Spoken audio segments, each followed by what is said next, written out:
Hello everybody, how are you doing? Welcome back to Man City Unplugged, your very own Man City fan channel. It's that day when everybody is actually, what they're doing? They're actually triple captaining Erling Haaland in Fantasy Premier League. That's been the discussion of the entire week.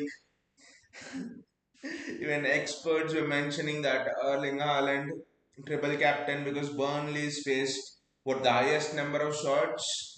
I think they might have let in even the highest number of goals. I don't know about that, but so everyone's telling about Erling Haaland, but for me, the interesting thing is about, uh, for me, the interesting thing is the inclusion of Savinho in the lineup. Raja is here. Hey, Raja, how are you doing? How do you, mate? Savinho is a very, very interesting one for me because I actually thought Oscar Bob might play there, or maybe he might play Bernardo in the midfield and he might shift Foden off the right, so that because Burnley play on the counter, it's not that Burnley do not know how to counter, so that's interesting.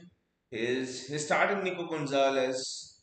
The thing about Nico Gonzalez is, I think at the end of the last game versus Huddersfield, Pep took 5 to 10 minutes of coaching masterclass for Nico Gonzalez on the field. So I think that is something interesting. It just tells you that maybe Pep sees Nico Gonzalez as the future successor to Rodri. Doku is in great form. So Savinho is a very very interesting one. That is Savinho of the right because the competition is insane. Foden can play there, especially after Shirky returns. Foden can play there. Oscar Bob, I thought was good in that Huddersfield game. Gautam is here. Hey Gautam, how are you doing? How are you doing, Gautam? And what do you say, Gautam, especially about Savinho starting? Because I maybe thought Oscar Bob is ahead of him in terms of Pep says I'll only give starting positions in terms of merit and all of that thing. So I still thought Savinho. I know you hate Savinho, Gautam, in terms of his play style and all. We had that discussion against Huddersfield as well. He was shit throughout most of the game. So I don't know. It's interesting. He's gone with Savinho. Raja says I'm doing great. Let's go City. Hope so. Hope so. Hope we just tell. It's superb that Manchester United lost 3-1. Those rags, Manchester United. Last week they were telling when City drew 1-1 with Arsenal. I think on social media I saw and they were telling why are people blaming Amorim when United is level with City on points.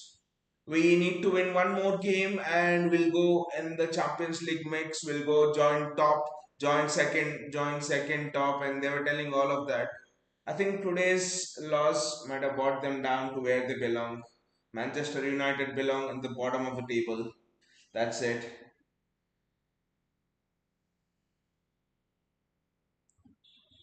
Gautam says Savio starting because the new contract is on the table. But it's interesting, Gautam. 2031 is signing a new contract till 2031. That wow, 6 year deal almost.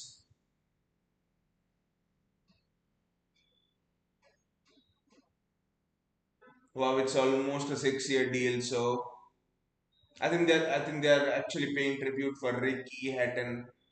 I didn't know who he was, but Gary Neville actually described him as a boxer belonging to the Manchester area, it seems. But it's interesting because I was of the view, yes, we didn't sell him, but maybe I think they might go for Rodrigo next season and they might slightly phase Savinho out. Something like that. I thought something like that might happen, but now with Savinho's contract, I don't think we'll be in the market for another right winger. Honestly, Oscar Bob and Savinho.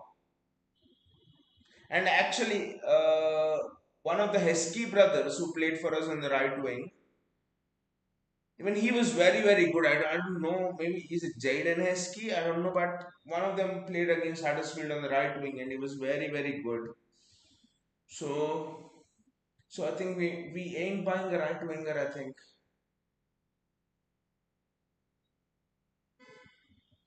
Interesting. Again, we're not playing possession-based football. The ball's in the air more than it's on the field.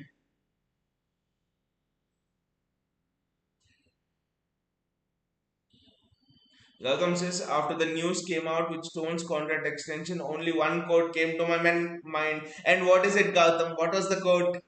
What is the quote? Interesting. What is the quote? Good touch from Pep Guardiola. He could have played CDM for us previous season, and we would have not been any worse. That's how good Pep Guardiola still is. And what was that quote, Gautam? Very interested to know. Jeremy Doku has been on fire. That's a great ball already. Ah, good run, I think, from Phil Foden. Foden's just been given that central position and he's been just told to. He's on side, he's been just told to wreak havoc there. He's almost playing as a striking partner with Haaland. I mean, not in the literal sense, but that's where he's ending up. Corner from Phil Foden. Ah,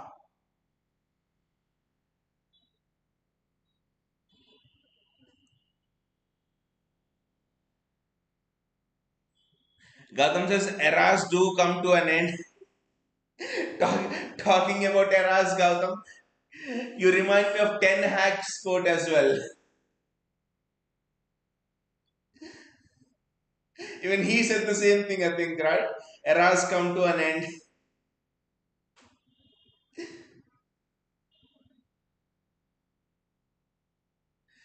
Gautam says, I don't mind Savio, I get the reason there, but why Stones? I don't know, Gautam, because yeah, like you said, Savio makes sense. 21 years old, and the risk is much lesser with Savio. There's the resale value. That with Stones, I just don't know. I get it, Gautam, that he is. I mean, when he's fit, he's one of the best defenders in the world, not just in the Premier League. Just look at it. He was fit one whole season and we won the treble. That's in his entire career at City. He was only fit for one season and we won the treble. That's how good John Stones is. The only reasoning, Gotham, might be that probably the medical staff at City and all, they might have thought that maybe we have worked something out to prevent John Stones being injured again and again. Or maybe I think they've set a limit that yes, we want Stones to play what 15, 20 games a season and we'll rotate accordingly because we have Diaz, Guardiola, Jumaba, everyone's coming in. So we maybe need Stones only for 15, 20 games a season. We might not need Stones, to play day in and day out. Probably that might be the reason. Kaundinya says, hey there, Kaundinya, how are you doing? He says, excited for Walker versus Doku. Gautam says, but that's the point. If he is fit, maybe I think Gautam they are thinking right now with that defensive reinforcements, we do not need to play him 2 games in a row. We might probably play him only 1 game a week. That's all we need from him. Maybe I think that's something they're thinking. Otherwise, I don't see the point. Ruben Diaz with the ball. Gautam says we have Zuma Ba, Reese, Kushano, Guardiol, Nico waiting.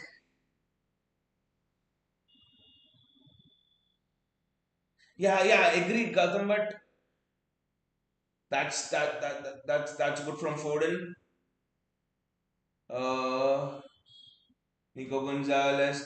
Agreed, Gautam. But of all the names you have mentioned there, still John Stones. I know fitness is an issue, but still John Stones is the best of the lot. So so I think that's why they renewed it. That's why they renewed the contract.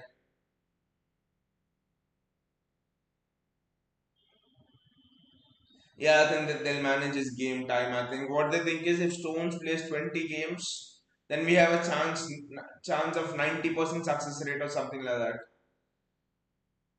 I think there's some percentages on the win rate when Stones is playing and all, and it's insanely high, just like Rodri. So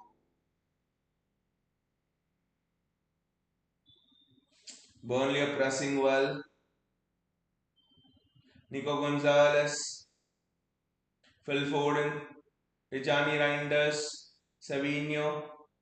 I think this was a match for Oscar Bob. I think more than Savinho. Good to see Kova back on the bench. Jeremy Doku.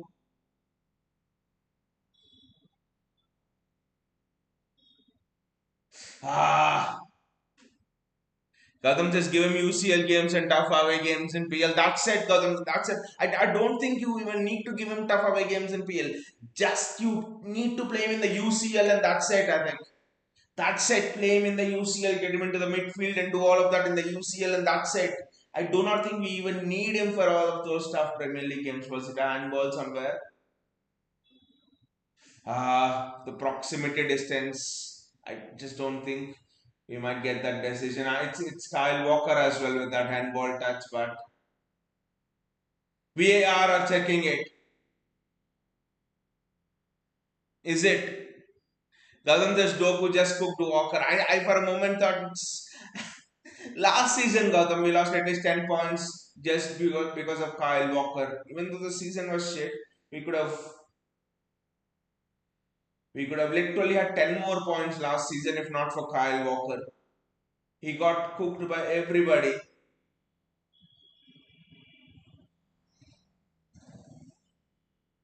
He got cooked more than a pressure cooker does every single day, if that makes sense.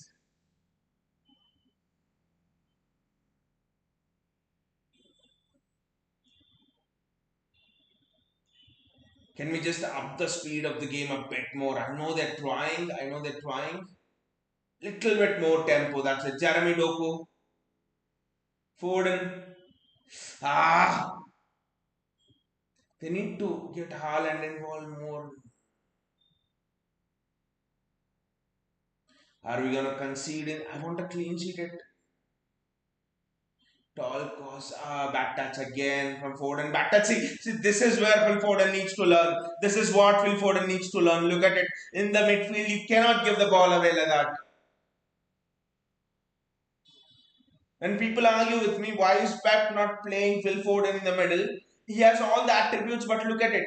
You cannot give the ball away like that. Look at it. The opposition started the counter attack. Look at it. You cannot give the ball away like that. I remember last season, Arsenal at the Emirates, we lost 5-1, but the match was at 1-1. We just hit the goal. We had the ball in our box and in the opposition box, and Phil Foden gives the ball away cheaply, and Arsenal score on a counter. This is what Phil Foden needs to make sure of. You cannot give the ball away like that. You need to show that pausa. Countainia says, by the way, Palace scored versus Liverpool. And Countainia, can you please tell me who scored? Who scored? Because I have Mateta and Gay in my fantasy team and Munoz as well. So if you can tell me who scored, that would be interesting. I will be happy if at least Mateta has an assist. Gautam says this game is where we need Sherky. Exactly, Gautam. This is where, and also Gautam, it's interesting. Ryan Sherky has the pausa as well. That is what Phil Foden needs to learn. That one thing. He's getting there, but and Matthews Nunes, I don't know why he does those silly mistakes. Coutinho says Ismail sir, and who gave the assist? Savio with the ball. Savio, it's a 2v1. Wonderful by Savio. Great run by Savio. Ah, what the fuck was that bloody cross? What was that cross from Savio?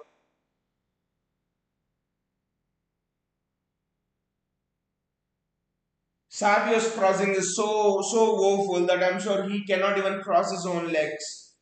It's so bad. What is that bloody cross?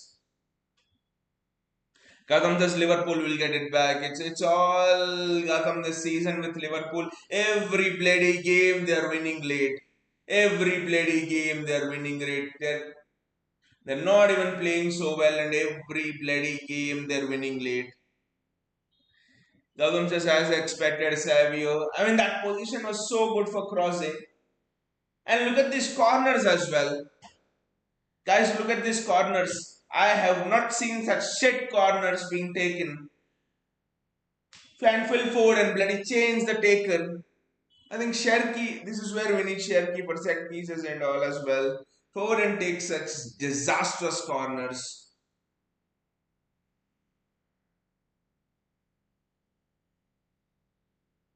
Erling Haaland with the ball. Erling Haaland as well. He has definitely improved this side of his game, Erling Haaland. Jeremy Doku. Jeremy Doku. Jeremy Doku. And City score. It's 1-0. What a dribble by Jeremy Doku. And I think it's Phil Foden who scored. And I think it's Phil Foden who's put the ball in the back of the net.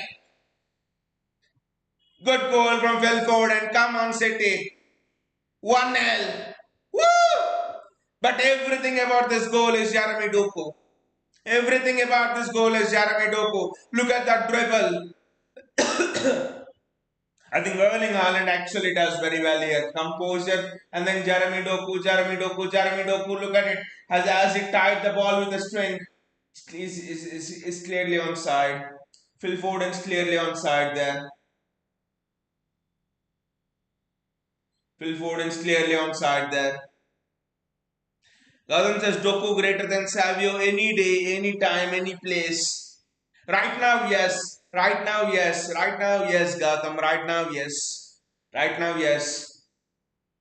But the only thing is, I think you guys know that I am a bit, I'm a bit soft corner towards Savio because I've seen him since the Girona days when I was following Girona for that season. I don't follow Girona now, but that season when he broke out in Girona, you know, competed for the title. The only thing is, Doku's 24, around 24, I think. Doku's agent Savio is what, 21. So I just think as you experience more, a bit more, as you become a bit more experienced, I think you get that decision making maybe. Because Doku's crossing until last year was not that good. Doku's dribbling was always good, but Doku's crossing, Doku's decision making, it certainly improved this season. It certainly improved a lot this season. So I just think one more year for Savio. That's all till the end of this season probably. That's all I ask. That's all I ask. That's all. And then we can judge. By the end of this season, we can judge. We can judge Savio. Tejani Reinders, Phil Foden, Savio there.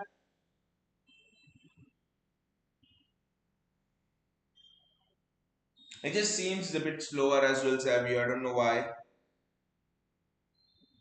But again, coming to this Phil Foden's position, I really think Phil Foden's not a 10. The best position for Phil Foden is the best position for Phil Foden is, there's that position just behind the striker. They call him center forward, second striker, not even second striker, center forward, just playing off the striker. I just think the best position for Phil Foden is playing off the striker. That is what it is. Because then he did not contain the momentum or the pause of the game. I just think Phil Foden's best position is a 4-4-1-1 where he plays just behind the striker. He links up with strikers well, little bit less, defensive duties.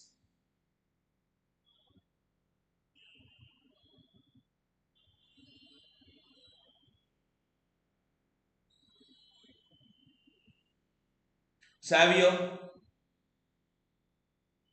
Nico Gonzalez, Jeremy Doku. I mean, Doku is in such great form. Wow.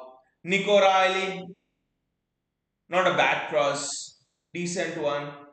Phil Foden, back to Savio.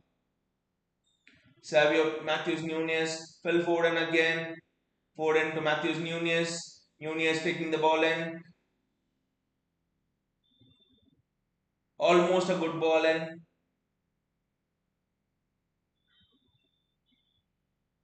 Nunez does, Ruben Diaz, I think it is, does well, City's free kick.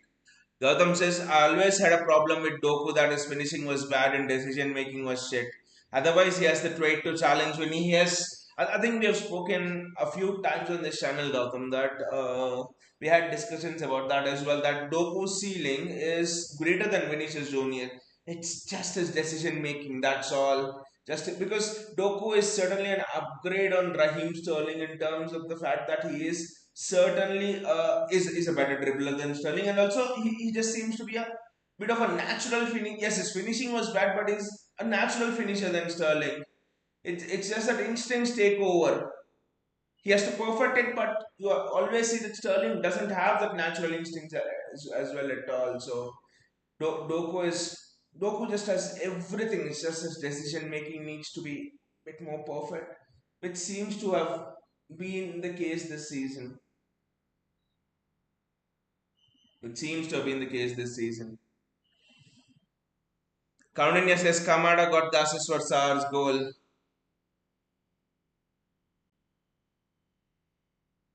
Uh, Thank you.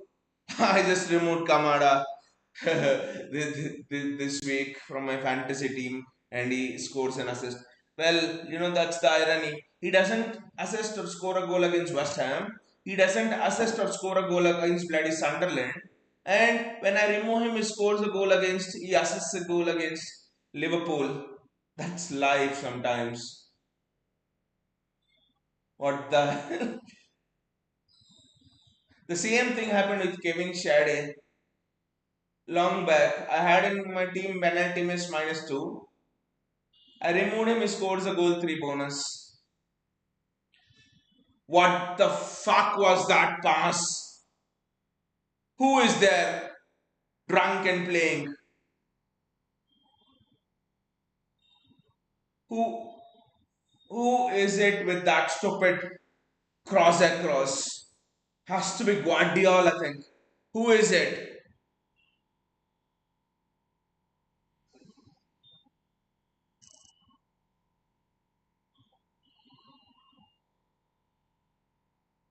We need to score the second. The more Burnley keep it at 1-0, the more they'll have belief, and at the end, you don't know, a set piece, anything can happen.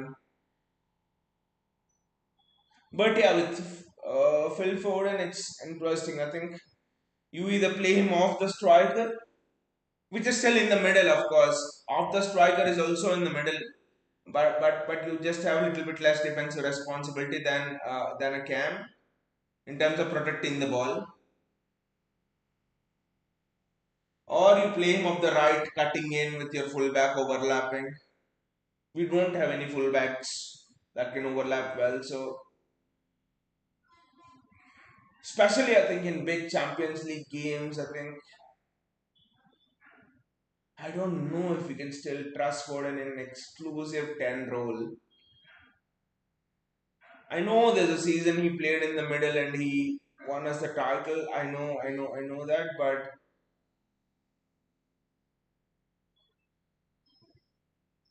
even in that season as well, if you see his role, it was off the striker, something like that. He was not exclusively playing as a cam then as well.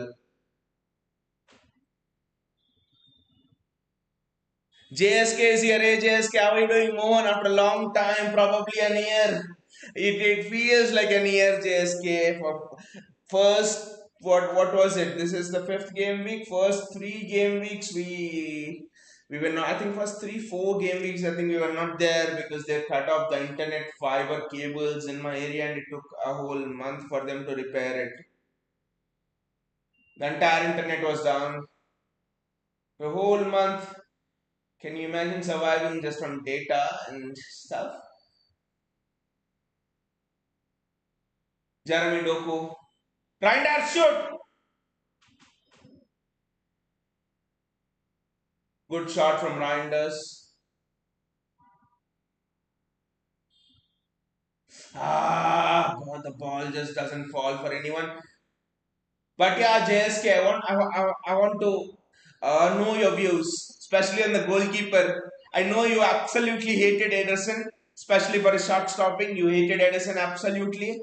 And now, how do you feel about Donnarumma? How do you feel about Donnarumma, JSK?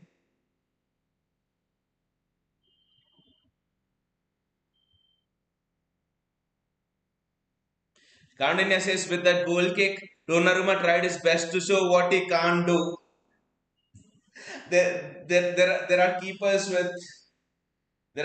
with worse kicks, and I think Donnarumma's better than that. I think his playing out from the back ability, Donnarumma's is actually better than Onana. JSK says, bro, you're in smart city. How it took a whole month to repair. That's the magic. That's the magic, JSK. That's the magic.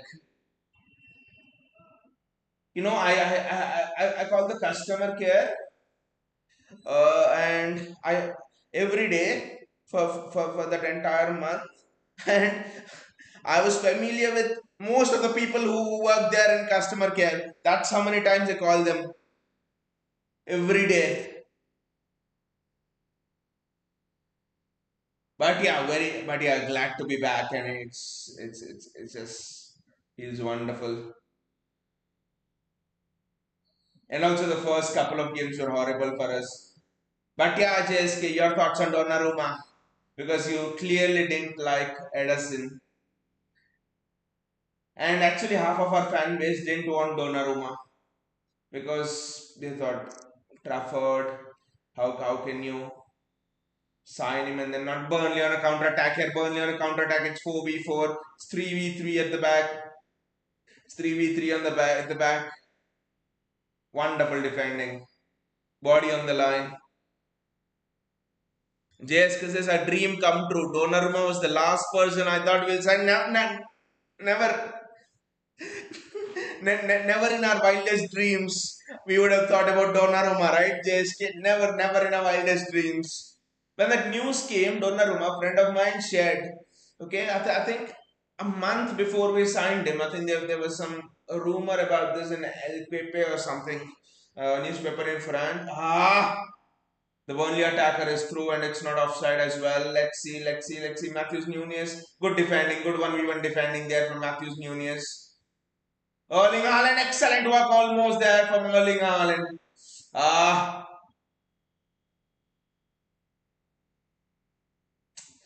I think Jeremy Doku should have been a little bit more stronger in the tackle there.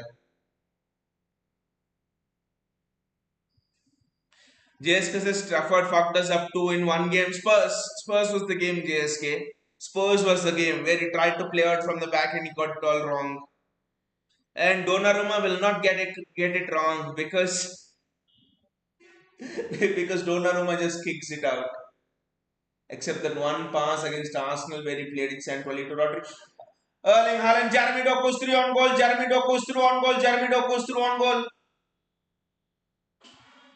Good shot. Kyle Walker got cooked again.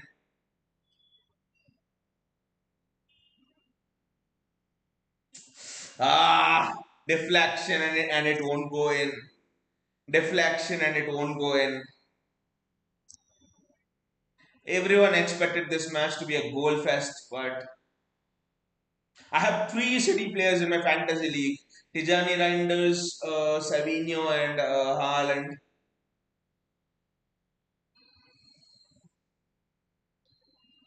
Yeah, so there was an article in El Quipe France this thing about us signing Donnarumma, and a friend shared it with me. The the the friend is a United fan, but he shared it with me, and I was like, no way, man, no way, no way. You guys need a goalkeeper. I think you will sign. If it persists, I mean, if someone had to go, United will go for Donnarumma, not City. I never thought. I always thought Hugo Vienna, Portuguese, probably he'll sign Diego Costa, very good with the feet and all of that. Phil Ford and ready to take Shetty corner number. I haven't lost the count of it. Again a City corner.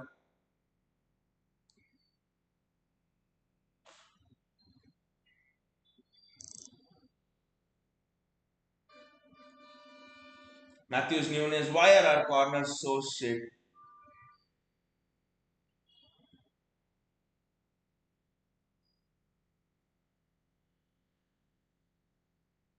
Gautam says should have kept Foden. I didn't get you, Gautam. I didn't get you.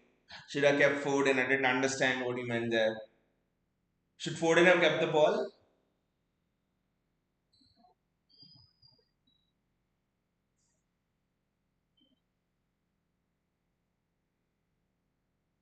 Okay, Gautam. I got it in the fantasy league. In the fantasy league, you told it should have kept Foden. So I play this fantasy draft. So where each team can have, I mean, a certain play. I mean, each team can only have certain players. Like if someone else takes Foden, I cannot take Foden. So it's like that actually. So yes, yeah, got it, Gotham. So it's fantasy draft. So someone else already took Foden, so I cannot have Foden. Someone else has Foden, so that's the thing. Otherwise, I would have kept Foden and would have completed and Doku as well, and just completed the cities attacking this thing. Doku, Haaland, Foden, Savinho, JSKS, and I think we should have signed a right back. That's the $1 million mystery. Actually, me and Gautam were chatting about this last. I mean, in the Huddersfield game as well about our transfer policy being shit and us not signing a right back. Phil Foden to take shitty free kick number. Why is that? What the fuck was that free kick? Straight into the hands of the goalkeeper. What the fuck is Phil Foden doing? What the fuck? I mean, just remove this guy. I mean, remove Phil Foden from free kicks. Come on, man. You can't be so shitty. From always from corners, free kicks. It's bloody Burnley we are playing and we have not opened them up even once. Yes, we scored a goal, but we have not been able to open them up even once. Nico Gonzalez, Matthews Nunes, well done, Savinho.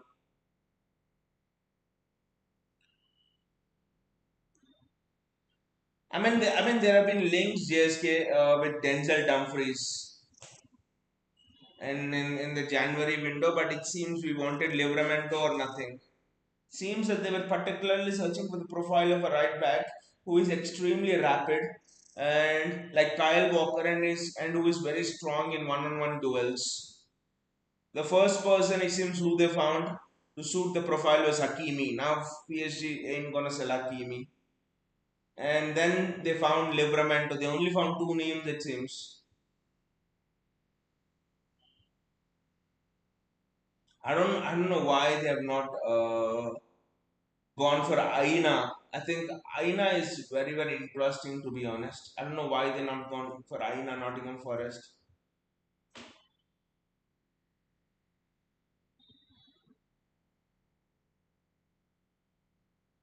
Burnley on the attack.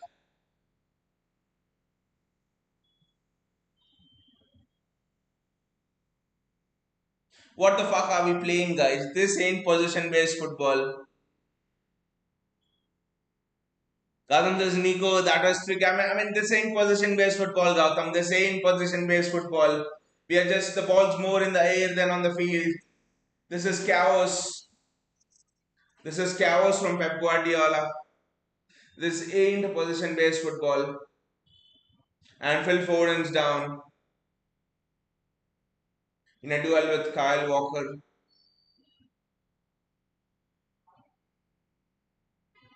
How can Burnley have two or three 1v1 chances in the first half an hour and we have not even had one? What the fuck are we playing? JSK says Kusanov is good at right back but only defensive. JSK, I think I, I think Kyle Walker was also of a similar profile, right? Okay, he would go up sometimes, maybe a little bit more attacking, but in general, Kyle Walker was also shitty.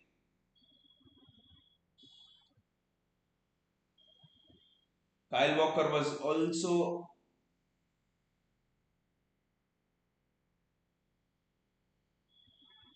was the goal awarded to Foden or was it an own goal? I think it's an Estavi own goal. I think the goal is not awarded to Foden. I think it's an Estavi own goal. Yes. Okay, Kusanov is injured. Kusanov is injured for 4 weeks roughly. He'll only be back after the international break, it seems. But yeah, I think I think in profile wise, Kyle Walker is not. I'm sorry, Kusanov is not far away from Kyle Walker. Rapid pace, and then very good physicality, excellent in 1v1 duels, very good in the tackle. You just look at the wingers he's come up against. Kusanov. Okay, you don't rate Trossard, but I think Vinicius Junior in that Madrid Champions League game, he did very well. And then against Trossard, he was against Trossard, he was good. Against he literally had that United winger in his pocket. I just think whichever match is played in that position in the right back, Kushano Kushano just Kushano just performed very well. Even Nico O'Reilly as well. You look at Nico O'Reilly's wingers is pocketed. Saka, Noni Maduike, Mbumo, Nico O'Reilly's list is just endless. It's interesting. Both of our fullbacks, Kushanav and Nico O'Reilly, have actually been very good. JSK says Doku did everything. Own goal, right? Own goal. Okay, that's fine. That's fine. Own goal. So Doku might get an assist then in the fantasy league. Yeah, but that was on Doku. Again, look at it. They're giving the ball away. It's a 2v2 at the back. It's a 2v2 at the back.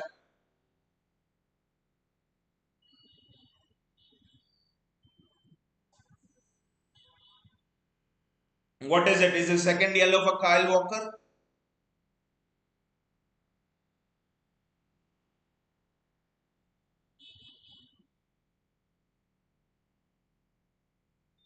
Kyle Walker's just looking out of his depth.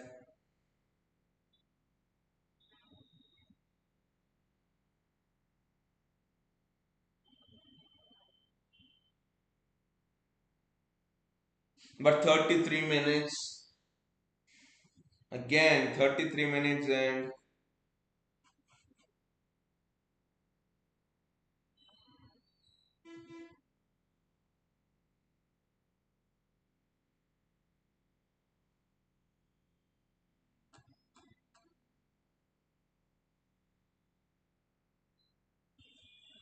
33 minutes and it's just long balls we're playing. Savio's offside here. I think there's no attempt even to play the ball on the pitch. I'm just sitting here and thinking this style. What kind of a style do they want? Are they going through a style transition or does Pep think this could be the next cycle in football? Long balls, winning the second balls, being more direct.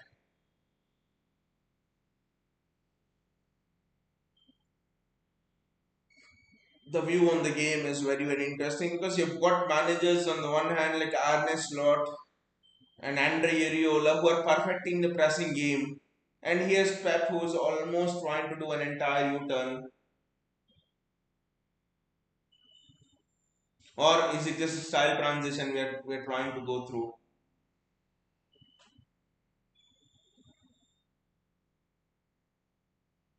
Nico O'Reilly has to do much better.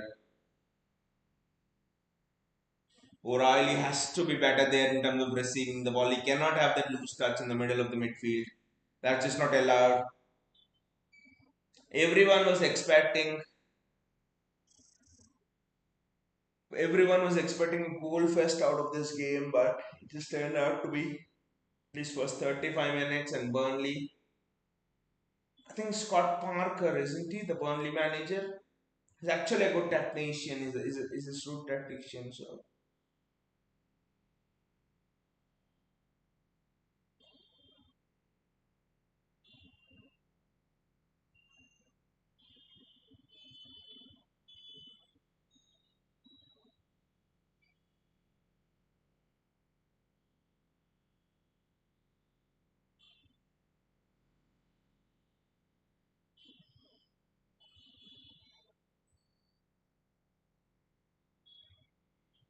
Nothing much going on here, but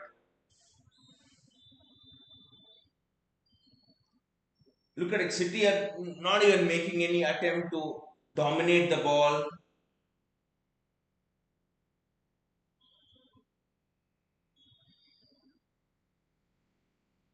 Cavani says you just yawned on the stream. Shows, huh? No, maybe a little yawn. I think I don't know, but it's absolutely there's nothing in the game at all. There's nothing in the game at all. I mean, 36 minutes and absolutely nothing.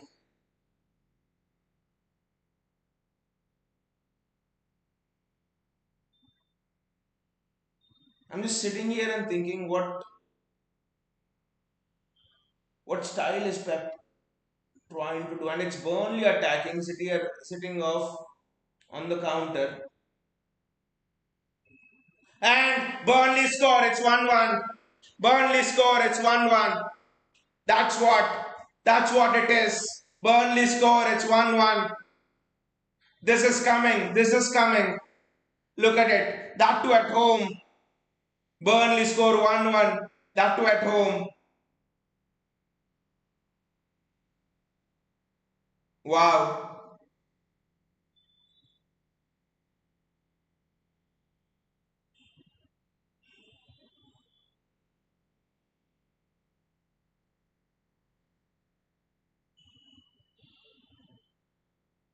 Is it another own goal? What the hell?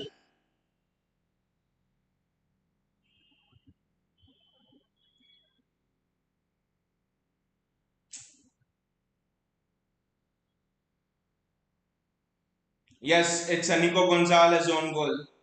I think it's a Nico Gonzalez own goal. What a match this is. Two own goals. Wow. It's a Nico Gonzalez own goal. Donnarumma would have been thinking clean sheet wrapped up. Gautam says there was a huge deflection, Gautam. There was a huge deflection. I think the deflection was of Nico Gonzalez, but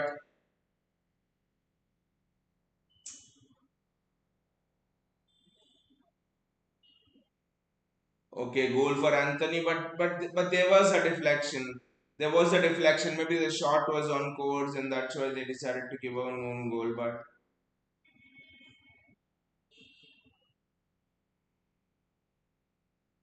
Tijani Reinders, Nico O'Reilly,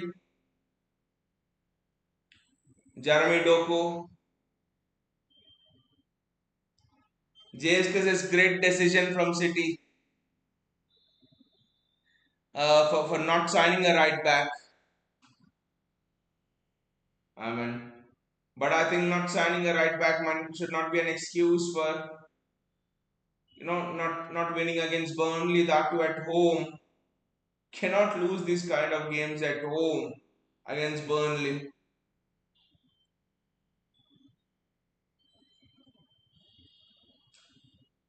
Erling Haaland just hit the ball out of the park. Wow. What's happened to everybody today? Gautam just given deflection from Ruben. Yes, deflection from Ruben.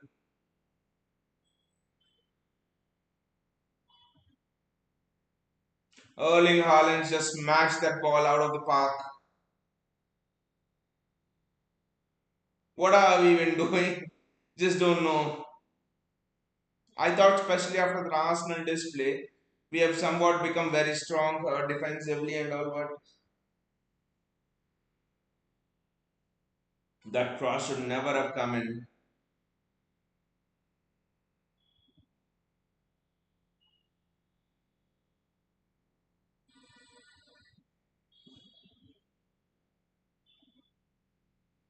I mean, United scored three goals. The City United scored three goals against this lot. Can't we score one more? Why are we struggling?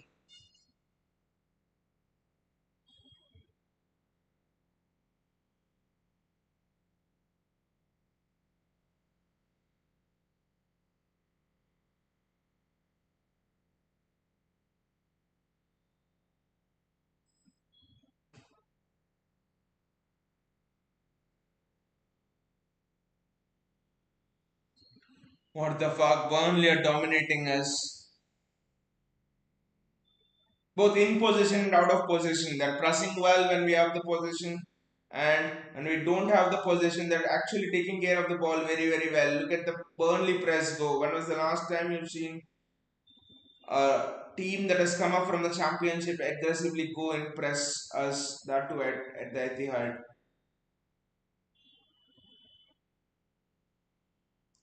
Doesn't the City are trying long ball counter? I know, but we've not been able to create chances.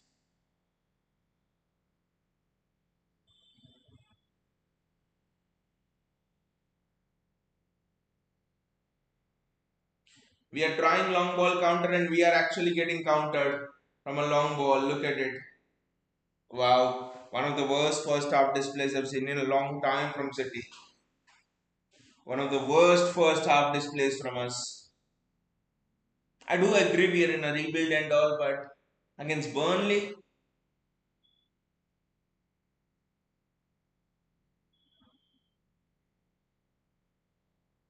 not keeping a clean sheet against bloody Burnley.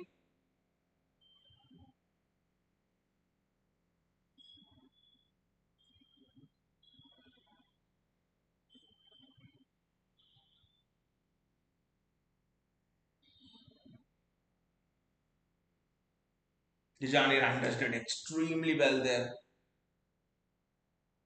And now Burnley are on counter attack again.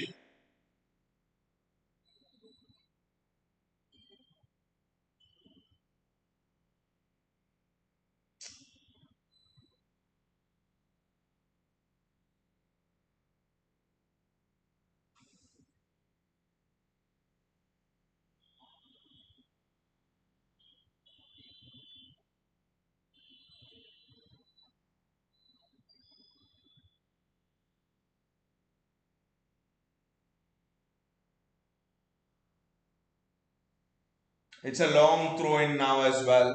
Coming into the box.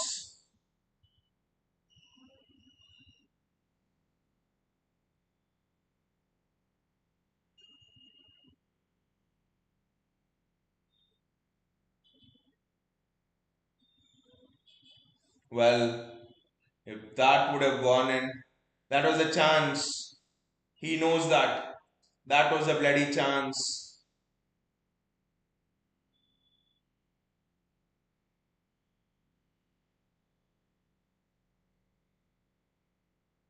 Yeah, that was a chance for Anthony. He knows that. Can we have one goal before the break? What kind of a shitty ball that was. And it's a corner for City.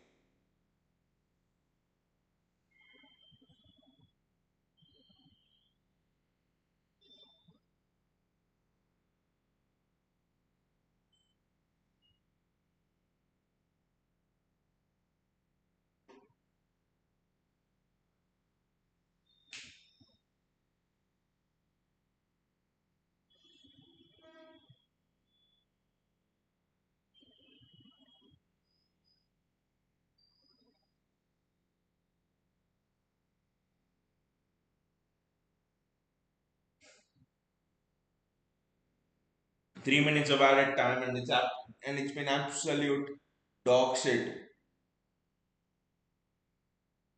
It's an absolute dog shit half if you ask me. Absolutely stupid. Absolutely insane.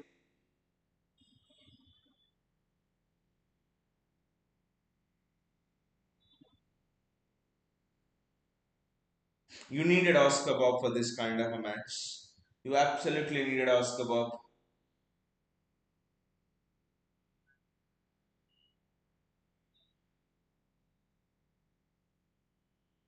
Gautam says this match is giving last year. Exactly, exactly. Last year's City's vibe. Exactly, exactly, Gautam. Uninspiring,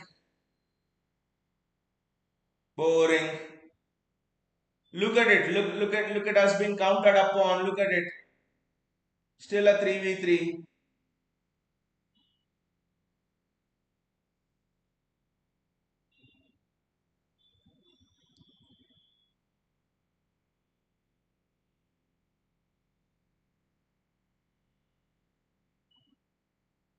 Burnley are actually playing super possession-based football here. Look at it. If Burnley score before the break,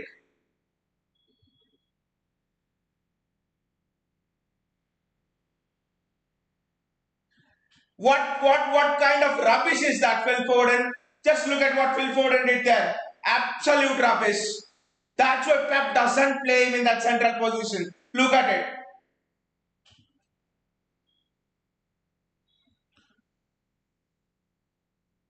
Absolute rubbish there from Phil Foden.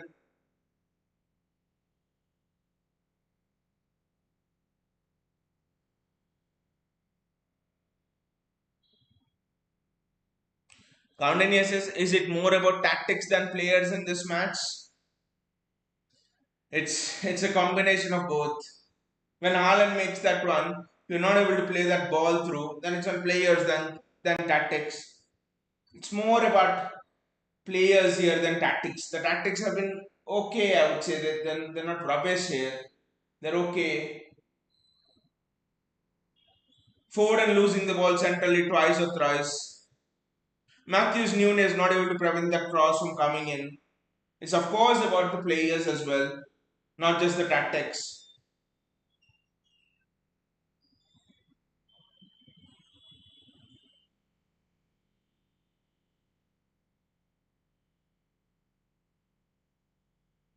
I mean, you cannot bloody go wrong with the tactics, right? Long ball counter, big, long ball up to your big man. You cannot go wrong in those kind of tactics. It's half time. One of the more insipid, tasteless halves football I've seen. I would say that too against Burnley at home. The entire space was with Savio, but we have how many times have we played Savio and every time you're giving the ball to Doku and they're just doubling up on him. The entire there's been no shifting the ball from end to end. I mean flank to flank. You're always going to Doku. You want to play in those spaces. I think the space was with Savio there.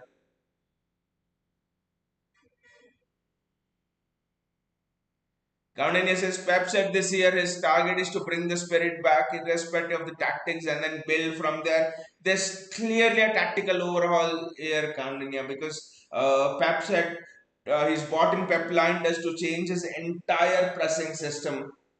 He says Pep Blinders is the architect of his new pressing system. Pep Blinders was the architect of Klopp's system, and now Pep wants him to build a system for him as well. So there's surely a stylistical change, but I'm sure it's not going to be just lump the ball forward and then I think it's not going to be that. But since we are just at the start of that rebuild, since we are just at the start of the revamp of that new system, and also the problem here is City have not had a pre-season to practice the system. Now when games start, you have every 2 days. There's a game every 2 3 days. So and in those 2 3 days, one day goes for rest and recovery. So you basically do not have any time in between games. So how do you ingrain and coach that new system to players? That's why it will take more time than usual.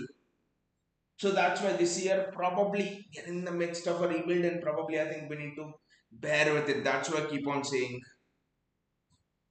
That's why I keep on saying that. But let's actually check the scores.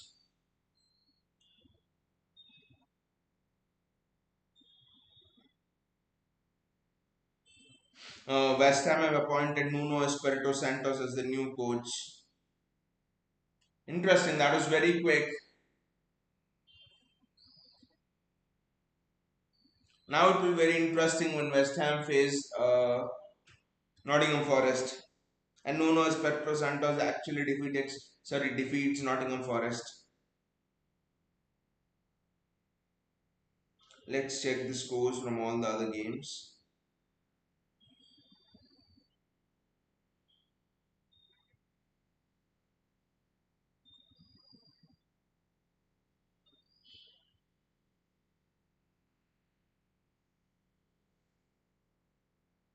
City, Burnley, of course, 1-1. Brentford, Manchester United, 3-1. That was early on. That is fine. It's interesting why Bruno Fernandes missed one of his last 18 penalties, and right now he's missed two of his last three he's taken. Good, Enzo Fernandez scores a goal. Interesting. Palace 1, Liverpool 1. Sorry, Palace 1, Liverpool nil. Very interesting.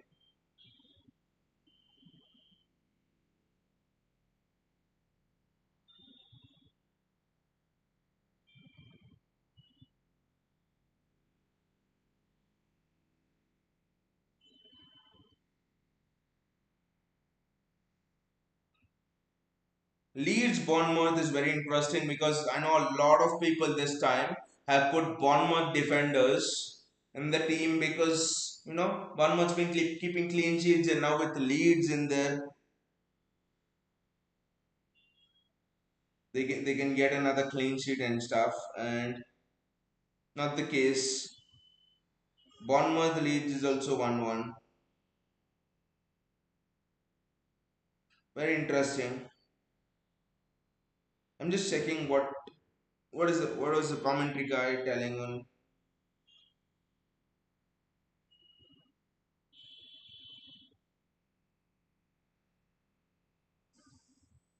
The XGs are actually City is 0.89 and Burnley is 0.29. So neither of the team are actually having good games.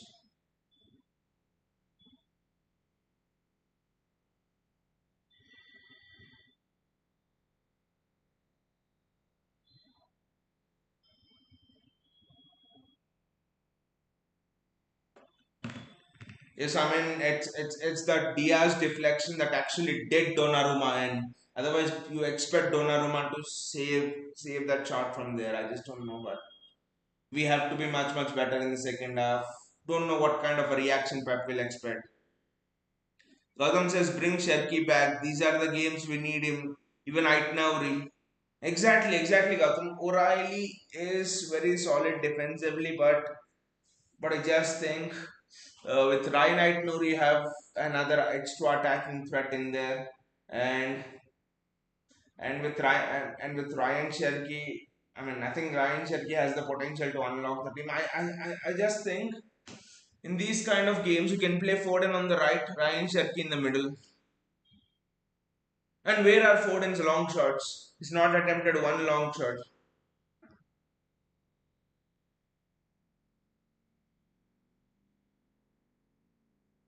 He's not attempted one long shot here.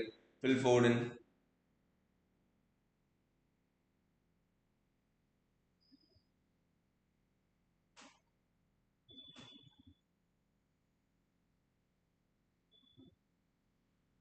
Don't know why the game's tense. Suddenly, from an uninteresting game, this has become tense.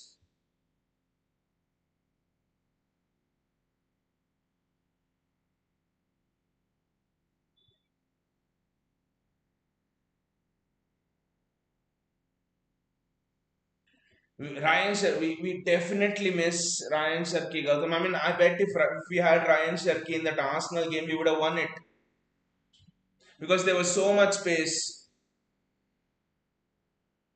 No one was delivering the ball. Gautam says, well, we are surely taking Carabao Cup seriously. That's what. Honestly, Gautam, that Huddersfield match as well, right? We were talking. Bayaji was also there for that Huddersfield match, and we were chatting, and we chatted everything except the game because the game was so dull and boring in that Huddersfield match as well. This game as well. Bayaj says sloppy by Foden and Rajinder, frustrating me with each passing game. Mainly Foden, Bayaji. How many times has he given the ball away centrally? Burnley had at least three counter-attacking opportunities that I can remember of. That Foden's giving the ball away recklessly. Foden's not a number 10. For me, Foden's got to play in that position just behind the striker. They play in that 4-4-1-1 setup. Or Phil Foden's got to cut in on the right. He is not exactly a number 10. Doesn't have that pausa. Bayaji says Savio back to default setting.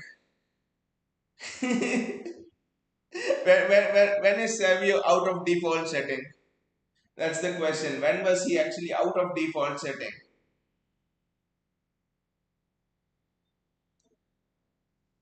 Gautam says Sharky is classic 10 and that too both footed. He shoots well from outside the box. He set pieces. And guys, tell me about Phil Foden's corners and Phil Foden's free kicks. I bet you guys would never have seen such shitty set pieces in your life. There was a free kick and what the hell, he's kicking it straight into the arms of the goalkeeper.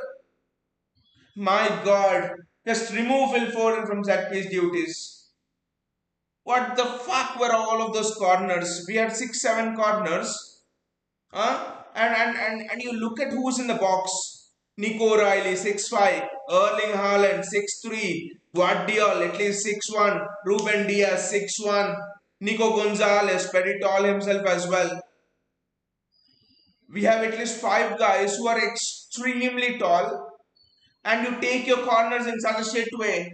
See, there was once a time when I agree that we were just taking corners for the sake of it, play it short and work something like that. I agree because we were a short team then. We had Gundogan, Bernardo, Ken Shallow at left back, Ake for example, and all of those people. But not right now. Right now, you're one of the tallest teams in the Premier League. You have at least two players who are over 6'4" in height, and you have 5 players in your team who are over 6'1". Your striker is one of the biggest in the Premier League. I think no striker is bigger than Erling Haaland. And you managed to put those. We are a threat from corners. Corners right now, he's a goal scoring opportunity for us. And we go and do this shit. Gautam says Haaland should take a free kick. It can't be much more worse. Gautam says we can take short corners. The outcome will be the same, Gautam. They will recycle the ball and give it to Foden again, and he will again hit it out.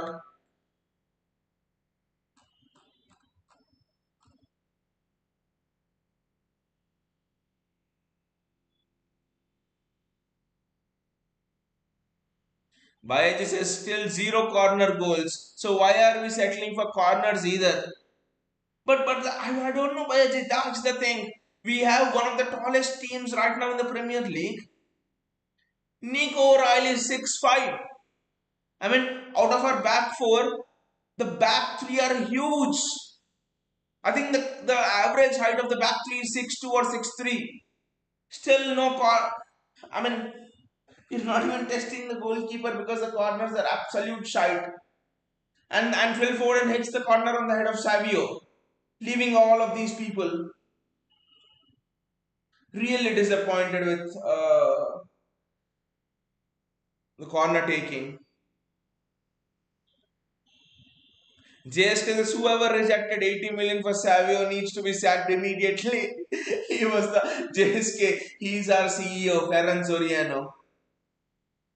He's the one who rejected 80 million for Savio. It seems Spurs went to 90 million in euros actually.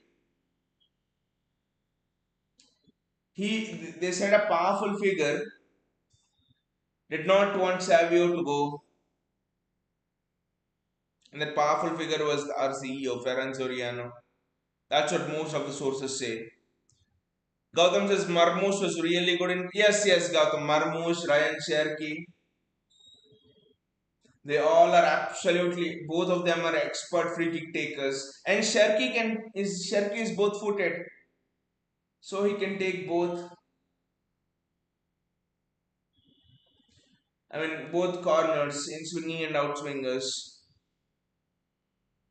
Bayaji says yes. All these big guys in the box and still never close to score a goal from set pieces. And then the funny thing is, I have to ask Phil Foden, how can he find the smallest guy in the box in Savinho in a corner that too, ignoring all these big guys? That has to be an art in itself. The art of fucking up the corners.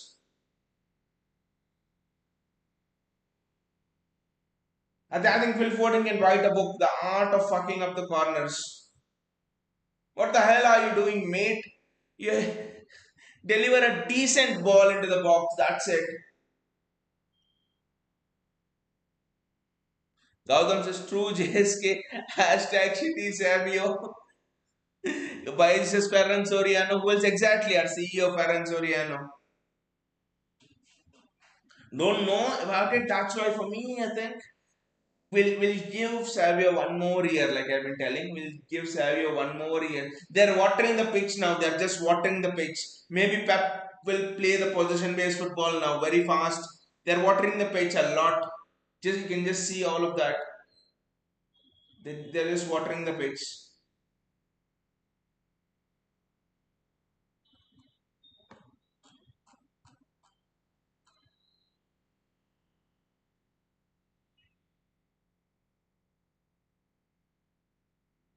I actually thought this game will be a bit of a not a walking in the park, but a little bit of a breeze. We are getting back to our form. Done very well with Arsenal.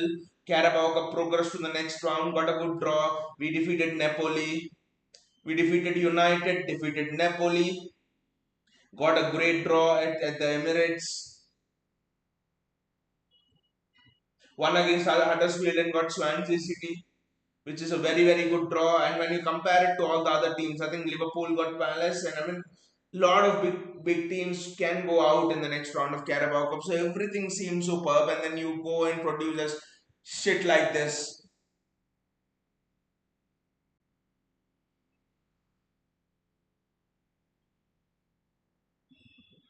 I think Tejani Reinders is the key to unlocking Burnley. For me, he has to make more of those runs into the box.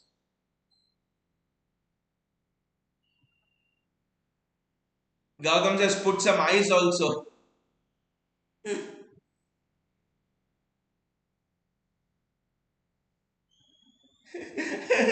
So that we can play ice football like ice hockey.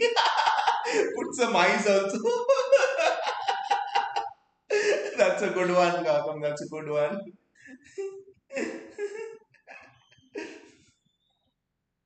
It will not be acceptable, guys. Dropping points here will not be. I mean, I'm just thinking what a wonderful couple of weeks we are having after the international break, right?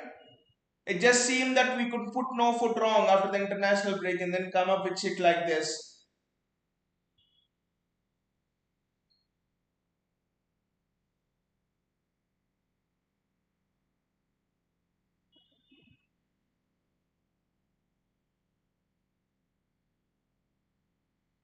Started positively. Kyle Walker booting it out. It's tense. I don't know. I'm feeling tensed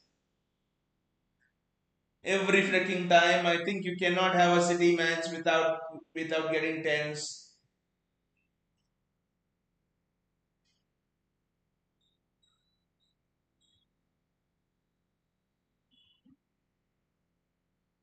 Yosko, what the fuck? Burnley are on a counter now. 3v3 at the back. What the fuck's happening, man? 2v2 at the back, 2v2 at the back, and Ruben Diaz doesn't have the pace. Go, Yosko, Yosko, help him! Yosko! Ah! That was almost a goal. Wow! I thought it was 2-1. Did Donnarumma get a touch on it?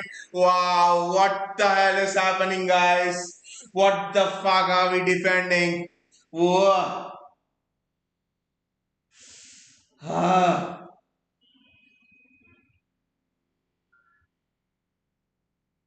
Nunez saves the day. Matthews Nunez saves the day. It comes off his knee. Ah, this match ain't gonna end 1-1. JSK says, by the way, you should do a podcast with one of my friend. He's starting a city channel recently. Surely, JSK, uh,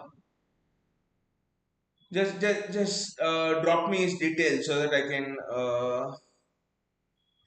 collab with him. Drop me his details on the email ID you'll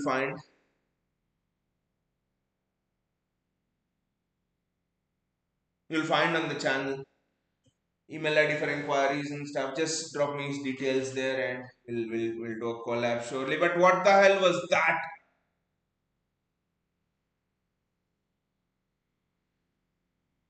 Who is Burnley and who is City here? I mean, Burnley are controlling everything now. This what the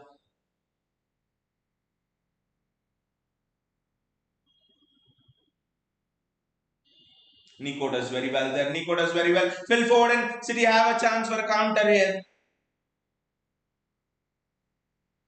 I had my heart in my mouth for that. That's a very good pass. Savio, default setting Savio. Reinders on the move.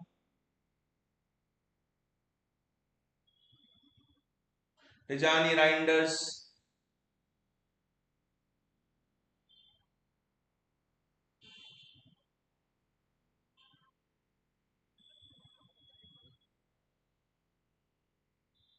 They're pressing in a mid block.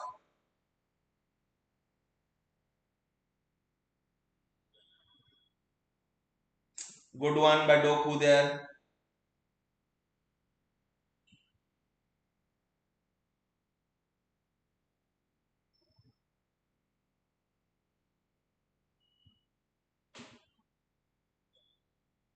That's should do better, mate.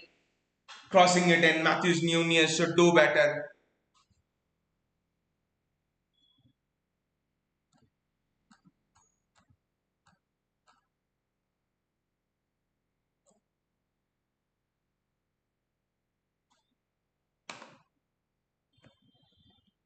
Look at that corner.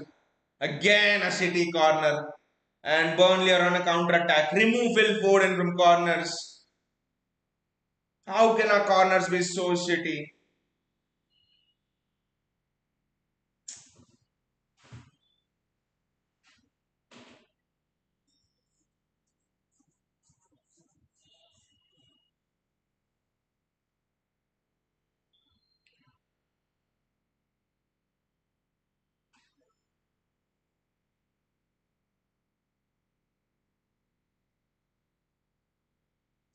We are not even able to take the ball from Burnley.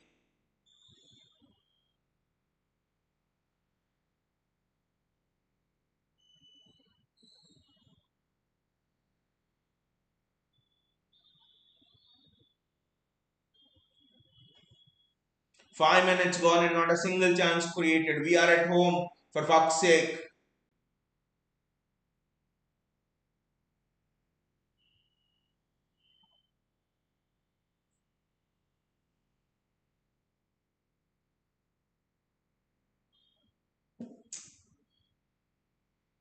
Rest in peace to everyone who is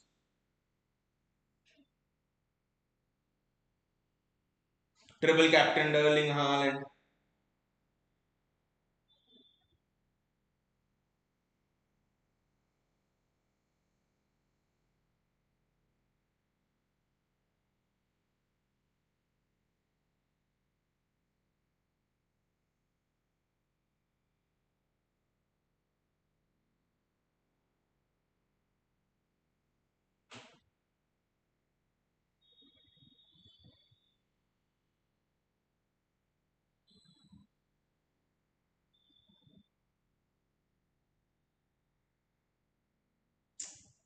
What the hell? Burnley at home. It's not bloody some big team. Something. No disrespect to Burnley, but still, at home against Burnley, you expect to do much better.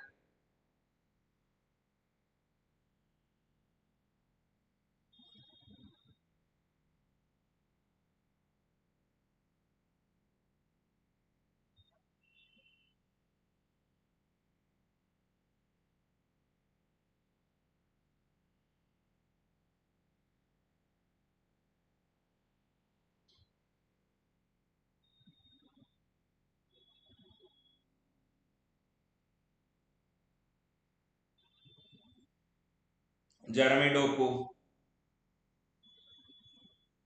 And again a corner. What the hell will we do for with corners? We're not some Arsenal or something. Please put the ball on the head of Nico Riley.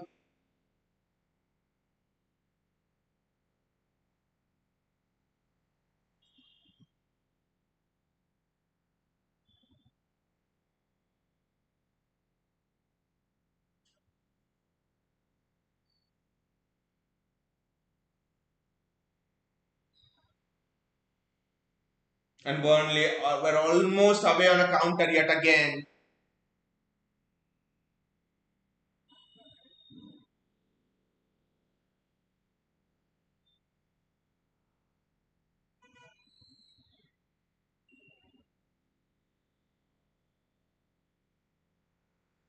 This was absolutely tense. From an uninteresting, relaxing evening, this is what City have made of our evenings.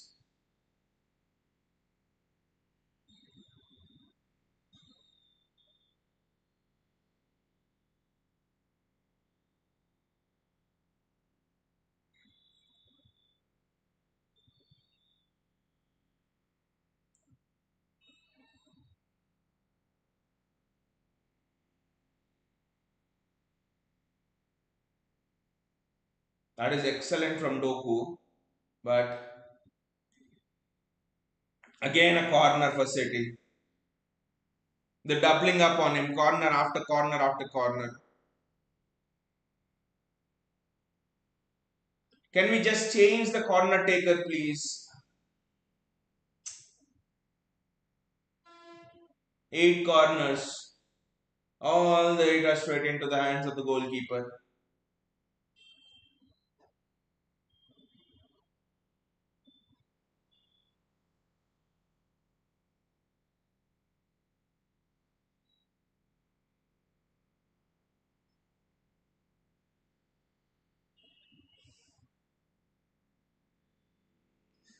JS because his channel name is the Indian Citizen. He is also streaming. I'll check it out, JSK. I'll check it out then. I'll check it out. Then maybe we can collab. Yes, I'll check it out.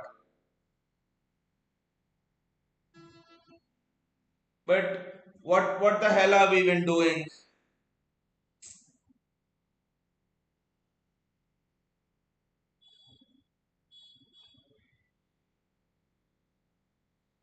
I mean, corner after corner after corner.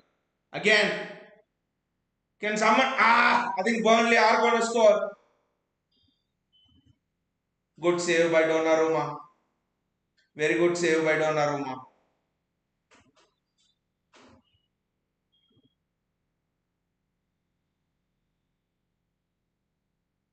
Good shot actually and a good save.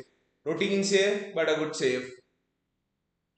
JSK says everyone is high.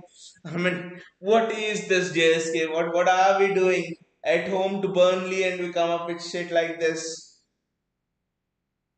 And it's gonna be a long throw.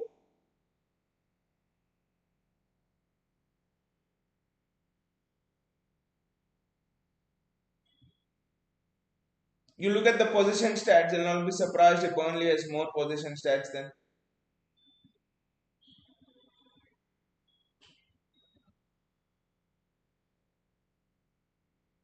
What are they complaining about? Is it a handball?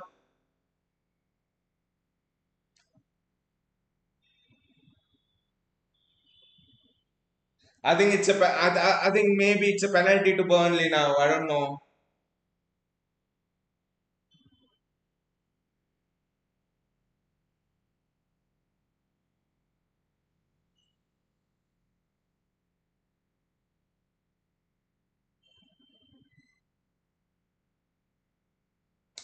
That cannot be a penalty. Proximity comes.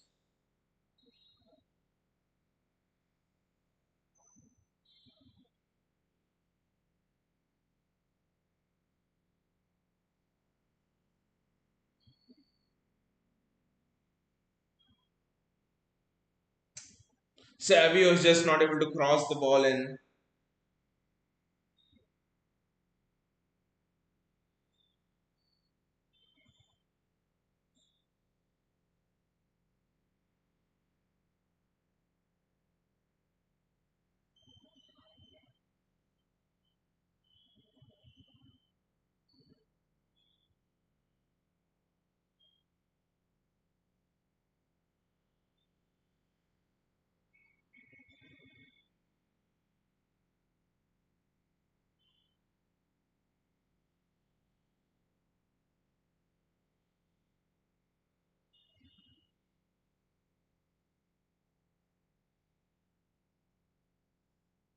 Nico Riley does extremely well there. Jeremy Doku, Nico Gonzalez.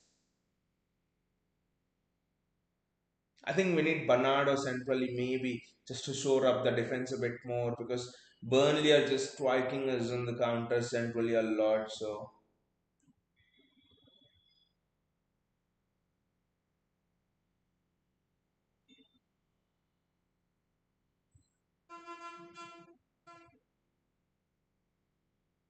another corner. Congratulations.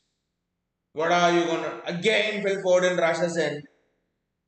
Is it the 10th corner that he's taking?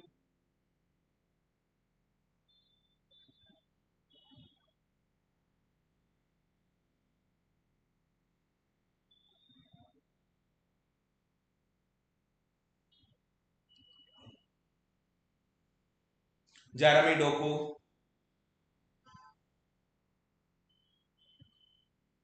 and Dejani Reinders. Ah, should at least test the goalkeeper from there.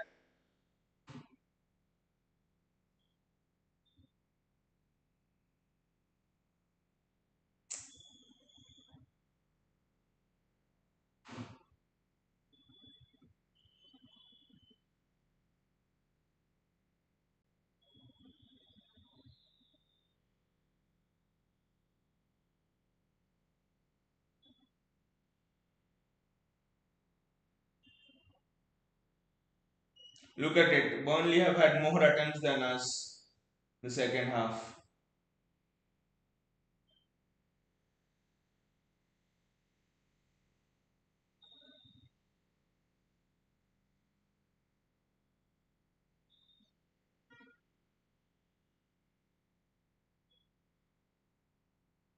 I think Ryan Sherky is the answer to unlocking these sort of defenses. You need to have those creative passes, which none of the players.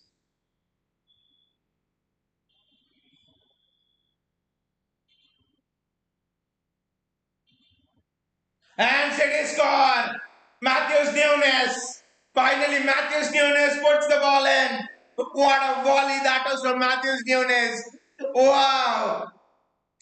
Finally! Wow! What a screamer, Matthews Nunes! Wow! What a goal! Come on, City! Woo! But again, this is what we have had to go through to break down a Burnley.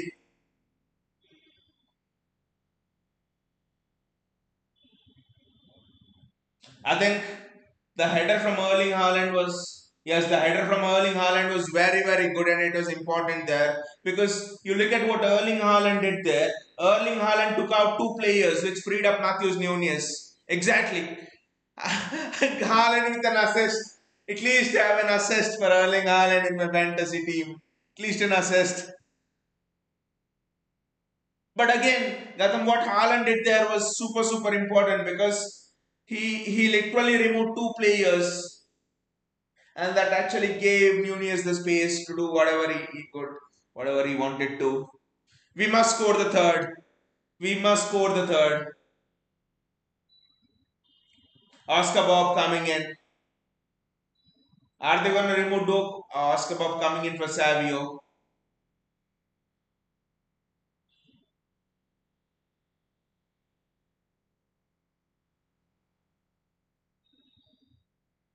Gautam says Bob coming on in place of Savio.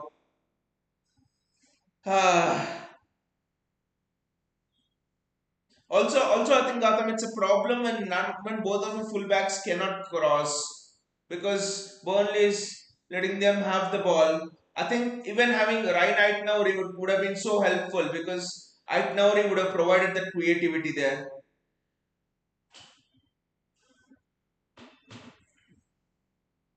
I thought Erling Haaland almost went through on goal there. Jeremy Doku, that's a foul on Jeremy Doku. I just think Gautam just a relief. Not yet, Gautam. Not yet. It's just one goal. But you know why it seems the problems of last year persist. All right, defensively we might have looked improved. Okay, that goal.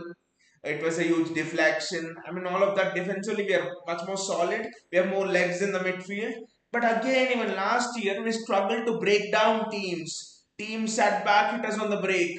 We struggled to break down teams. We did not have creative outlets. Ryan Sherky is the answer. Right now, he is the answer. And both of them are out. Name me one person who can provide a creative pass.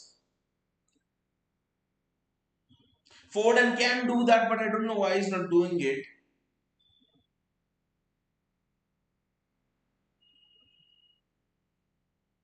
Gautam just no, not for goals. Okay. Savio left hands relief. That's also fine.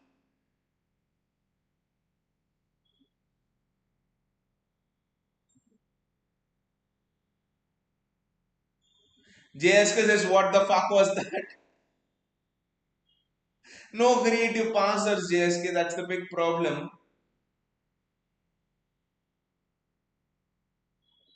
And also for these sort of games, I think Omar Marmoush will be very, very interesting because he's a striker with those natural instincts.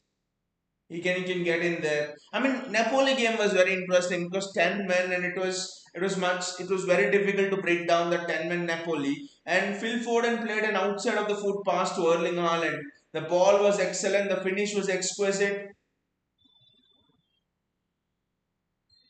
So I just think you need someone with that kind of pass. What a goal! Whoa! What a goal! Oscar Bob scores! Matthews Nunes is on fire! Matthews Nunes is on absolute fire! Is it Matthews Nunes who gave the assist? Matthews Nunes was the one who gave the assist, right? Matthews Nunes is on absolute fire. If I'm not wrong, it was Nunes who gave the assist, right? Wow! Was it Nunes? Let's see. Doku. Yes, it was Nunez with the assist. Matthews Nunes is absolutely on fire. Look at it. Wow. Wow. And Oscar Bob scores. Superb.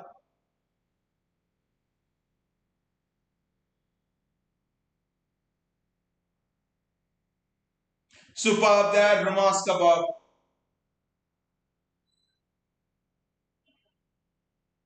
But again, I don't know why they do this because Savio is look at it. Savio is told to stay wide and hug the touchline. But look at Oscar Bob's positioning here. He's absolutely playing more centrally, which means you have your fullback overlapping and providing you the assist. I mean, providing you the crosses. But I think before the second goal, when it I mean, for 50-55 minutes, both of our fullbacks were going into the midfield and both of our wingers were staying wide. When you look at Doku, I don't know why they do that. Because for teams that are organized, you'd want both of your wingers also to play centrally. A little bit more centrally, and then your fullbacks can overlap. I don't know why they didn't do that earlier. And suddenly Burnley's this is broken.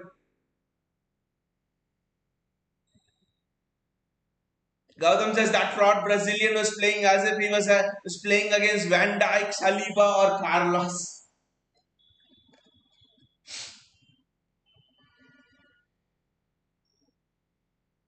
But then it would have been interesting, Gautam, if they allowed Savio to play centrally as well. And Doku also to be maybe a bit more centrally. I don't know why they pushed both our wingers extremely wide for 50-55 minutes. And as Pep changed the tactic, suddenly you see Burnley breaking down.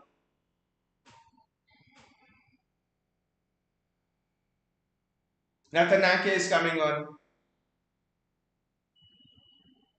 Burnley with the corner.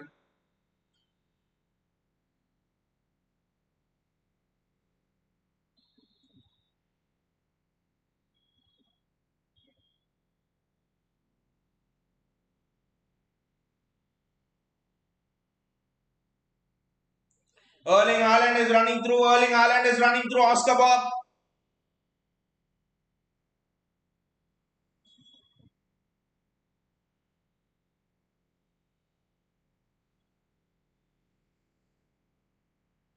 JSK says, fuck no. Not Ake. Gautam says this game was tailor made for Bob. Yes, Gautam, we were speaking about it that this game was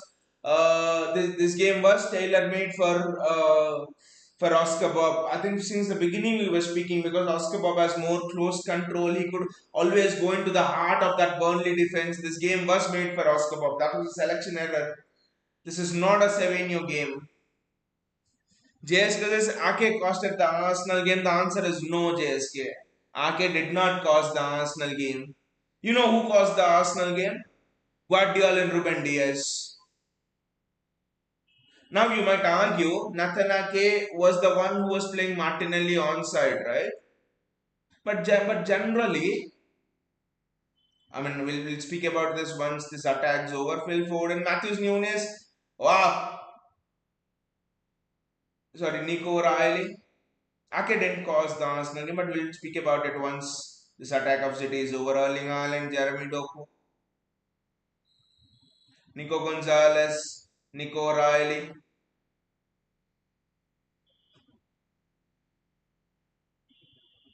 Gautam just Guardiola. Yep, Guardiola should have slide tackled. Ah, what a leap that is! That was almost, almost a Viking leaping. That was almost a whale, blue whale leaping in in the ocean. Just look at that leap. This is outstanding from Erling Haaland. Look at that leap. That is brutal. He surely worked on his heading. Erling Haaland is taking Guardiola off for Nathan Ake. Probably Guardiola just come back from injury. But the Arsenal game, there are two things here. The first argument could be look at Pep coaching Josko Guardiola. This guy ain't gonna leave next year. Pep will be with us for another 3 4 years. Look at it return back again. He's coaching Guardiola. He was coaching Nico Gonzalez the last time. JSK says, what's the score of Liverpool? Wait, I'll check.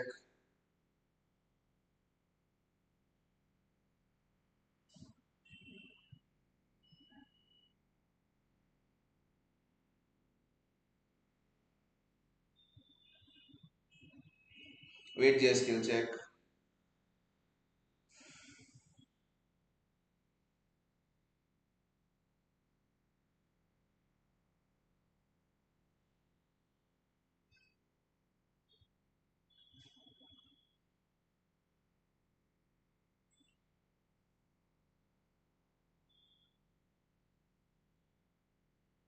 It's still 1-0. It's still 1-0. Interesting. Leeds are winning against Bournemouth. Leeds are winning against Bournemouth. Wow. Leeds are winning against Bournemouth. The score of Liverpool game is still 1-0. Chelsea is 1-0 against Brighton. Leeds are winning against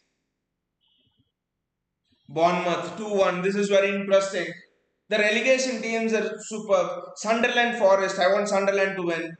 So, JSK, the thing about that was Eze was in the midfield, right? And Eze was not having any pressure in the midfield.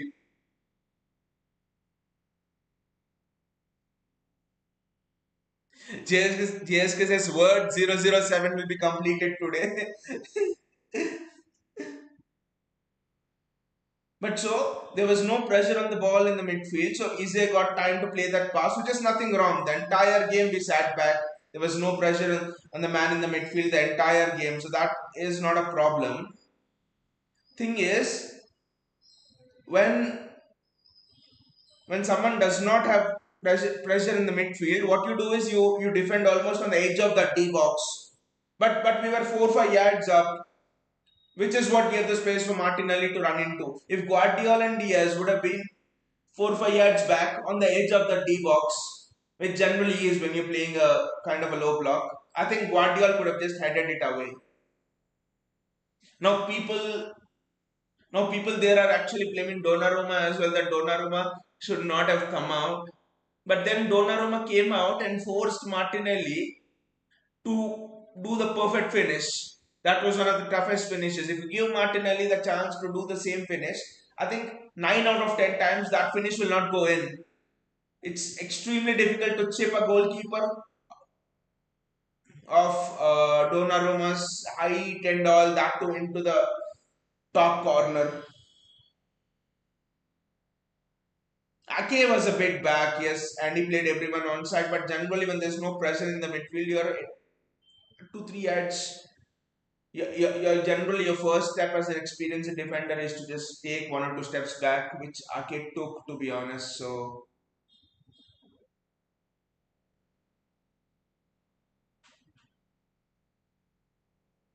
it's interesting. For me, and like Gautam said, Guardiola should have probably taken the man out, taken Martinelli out probably. Because the entire game we were not playing the high line, and suddenly for the last 5 minutes, I don't know why all the defenders stepped up. I just don't understand.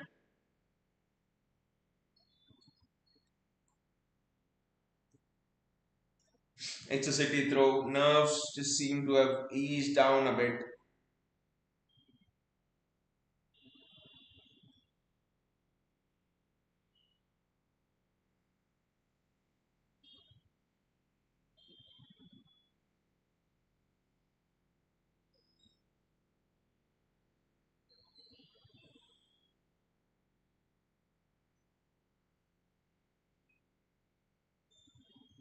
Matthews Nunez, a goal and an assist. He's on fire.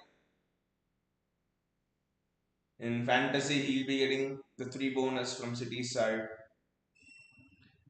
If only City had a clean sheet, my god, Nunez would himself be getting 20 24 points. No clean sheet for City.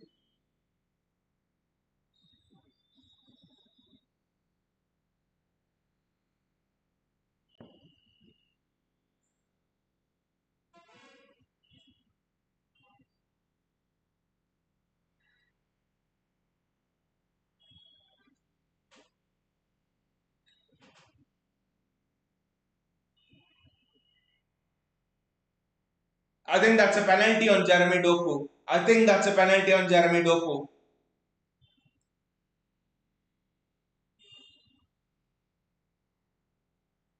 I don't know if they're checking it in the background, but I think that is a penalty on Jeremy Doku.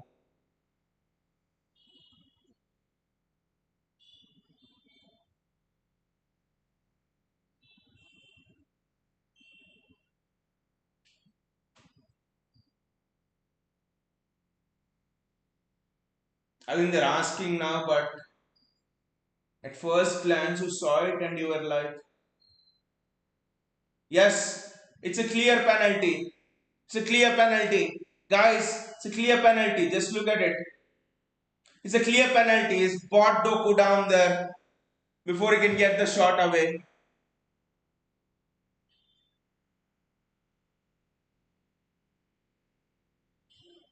I don't know what that was all about. Burnley are on the attack. The game's not yet over.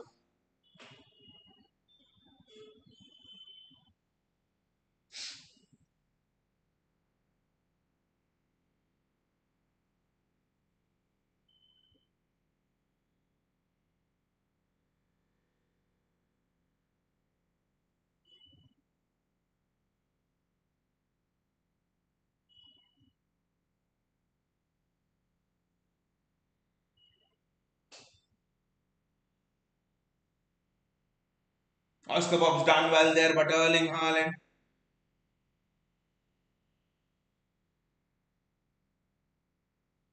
Can Haaland score a goal in this match and keep up his record of scoring in? I think he didn't score against Spurs, I know, but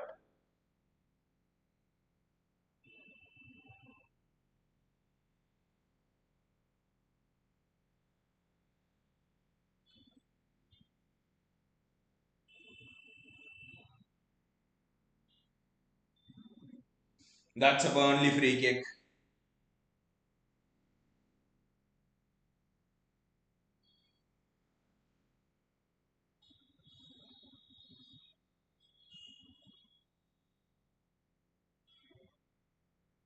Bayaji says honesty isn't the best policy when penalties are concerned. Doku should have gone down. Exactly, Bayaji. I think Doku should not have gotten the shot away. He should have just gone down. That was a clear penalty, but that was a clear penalty. And then the referees talk. I find it funny when referees talk about not diving, yellow card for diving being maintaining integrity in the game and all. Well, then reward these things with penalties. If you want people to have more integrity and behave more honestly, that they will not do.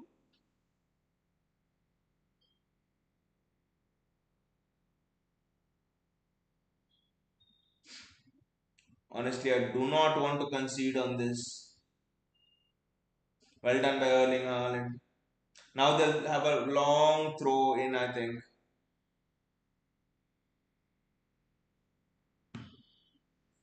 Rico Lewis and Bernardo Silva come in. Let's see what's the score of the Liverpool game.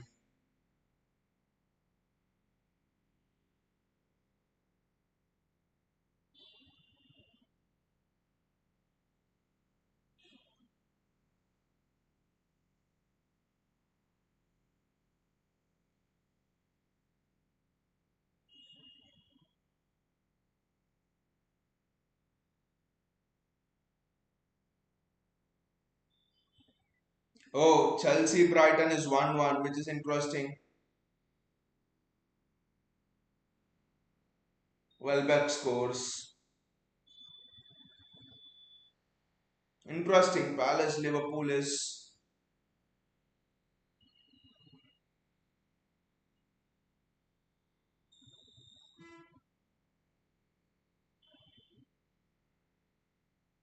still 1-0.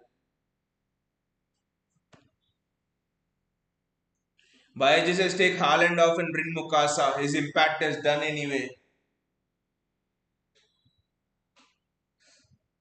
Wow, Burnley almost had a chance to.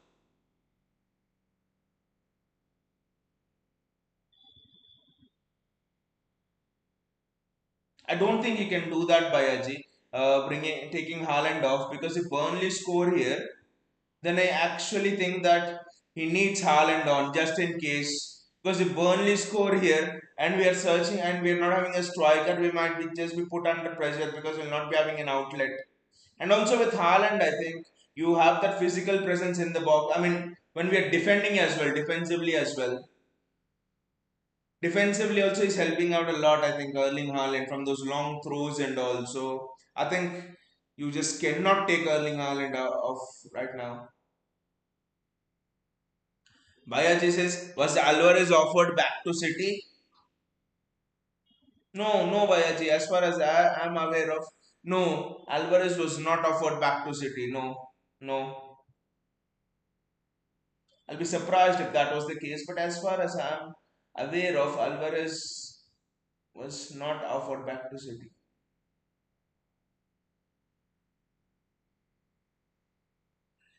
Bayaji says today defenses look shaky, not the level of last week.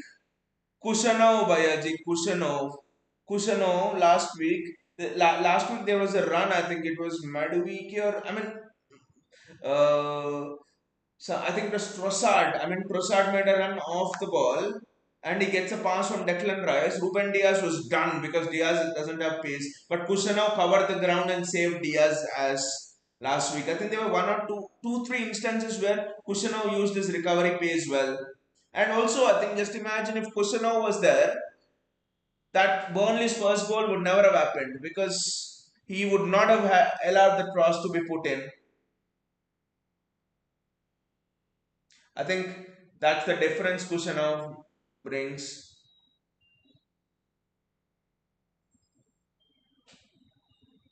That is fantastic. Got the ball. Foden got the ball. And it's a yellow card for Phil Foden as well.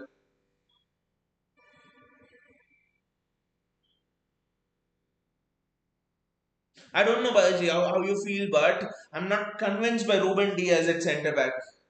I'm just not convinced by Ruben Diaz at centre back.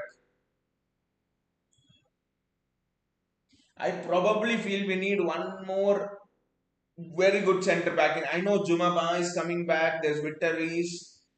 Johnny Reinders goes off. But I just feel that we need one more big. And I don't know because with Diaz in there, the ball over the top is always an opportunity for the opponents and all. I don't say that slow centre backs have not succeeded in the past. You can have examples of John Terry and so on. But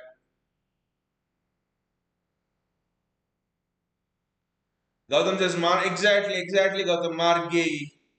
Margay would be perfect. I think Margay is one of the most paciest centre backs in the league. He's clearly much pacier than Van Dijk, Margay. He can clip those balls for Haaland as well. I think Margay is actually very good. Jeremy Doku is in. Jeremy Doku is through.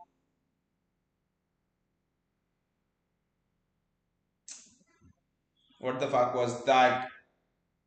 Amrico Lewis. Erling Haaland needs to have a goal today. Gotham says Gay to Liverpool is collapsed.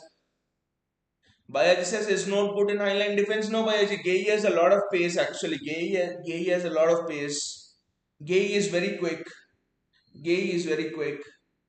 Then I'm missing something, but Gay is good. The only thing is injury concerns. Bayard says Doku working his ass off and his forwards are wasting it.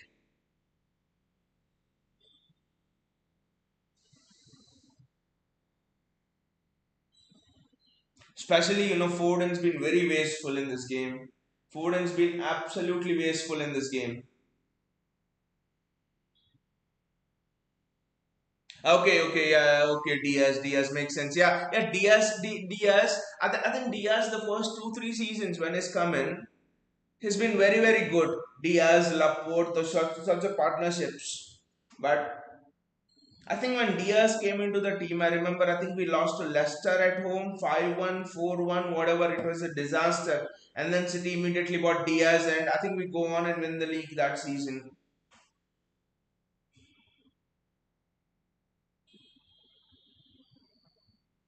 But after those 3 years, I think sort of from 2023 onwards, 24 onwards, okay, after that treble winning season, Diaz has been absolutely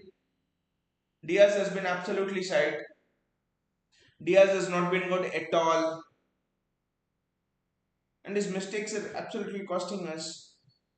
There were a few moments against Arsenal where it could have caught us, but Kusano with his recovery pace did well and helped Diaz out. Yeah, Diaz is but with Mark Gay, it's injury problems and also Gotham Real Madrid. Saliba has signed a new contract. Konate to Real Madrid. Erling Haaland. Ah, I thought that was a certain goal. Haaland should have scored there.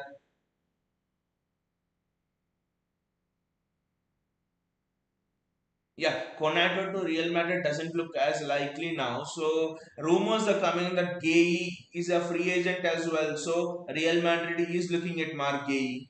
And Mark Gay is also interested more in going to Real Madrid than Liverpool.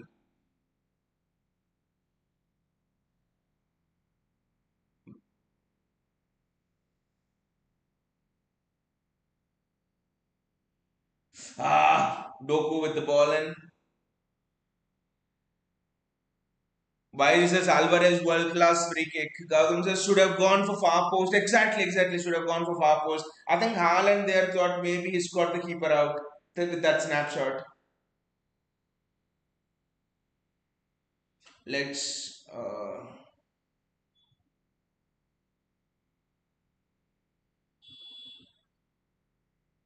let's check scores from the other games. I mean today all the games it seems have been very interesting. I think Marmoush also takes world class free kicks, but it's just that we don't have him.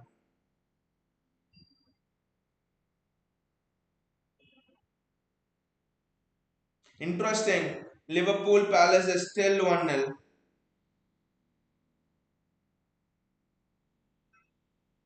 Chelsea Brighton is still 1-1. Interesting. Palace Liverpool is still 1-0.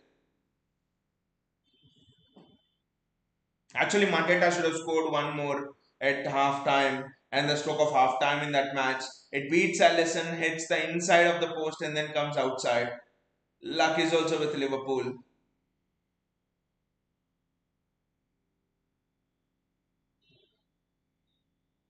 Nathan Ake.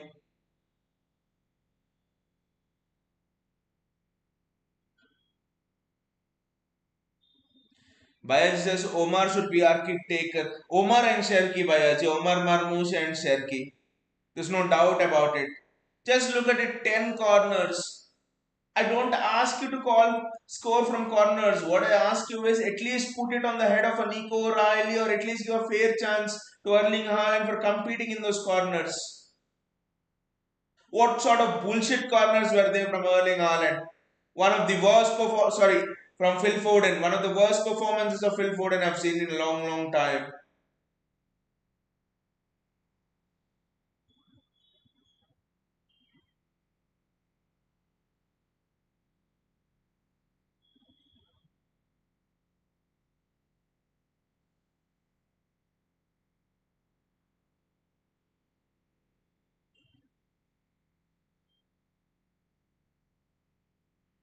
Bernardo Silva, look at it. How he's managing the tempo in the midfield. By the way, who will? Bayaji says don't check scores until the game is done, else they'll score. I know Bayaji, why you say that. Erling Haaland scores his goal. Woo! Erling Haaland scores his customary goal. Woo! I think except for the Spurs match, Erling Haaland has scored in every game. And look at it. That should seal that. Finally, Erling Haaland scores. Not a bad day in fantasy for me as well. Erling Haaland assist goal, at least two bonus, if not three bonus. Jeremy Doku and Doku with the assist as well, I think. Yes, Doku with an assist as well. But look at that ball from Doku. I think this is where he's improved this season. This is where he's actually improved this season, Doku. Look at it, how he weighs and gives that ball. There's a slight diffraction of Burnley player, but yes, exactly. This is where he's improved Doku. He's certainly improved Doku. This is where he's improved Doku. I think if Doku can do this for one or two seasons, he will be up there with your Vinicius Juniors and all of those the top wingers in the world, Olises and all. And you know what's the big difference between Doku and Vinicius Junior? Vinicius Junior Vinicius Junior is an excellent dribbler, but Vinicius Junior can't shift directions as quickly as Doku. You see Doku with the ball at his feet, he goes one way and then he goes the other way. Absolutely, very, very quickly. That is the power of Jeremy Doku. That is a unique ability. No one has that ability. Jeremy Doku again. Erling Haaland makes that run. Burnley defenders catch up. Bayaji, I don't know why you told. I know why you told that. Don't check scores until the game is done. That Arsenal game was an example, right, Bayaji? You are checking India score, India Pakistan score, and Arsenal scored. It happened to me also a lot last season. I did not want. I think last season or season before when we were competing with Arsenal. Whenever I check the scores, they score.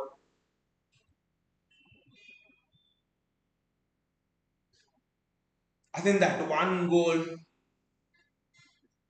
Gautam says if Doku does this for two seasons, Madrid scouts will be behind him and they'll ditch Vinicius Junior.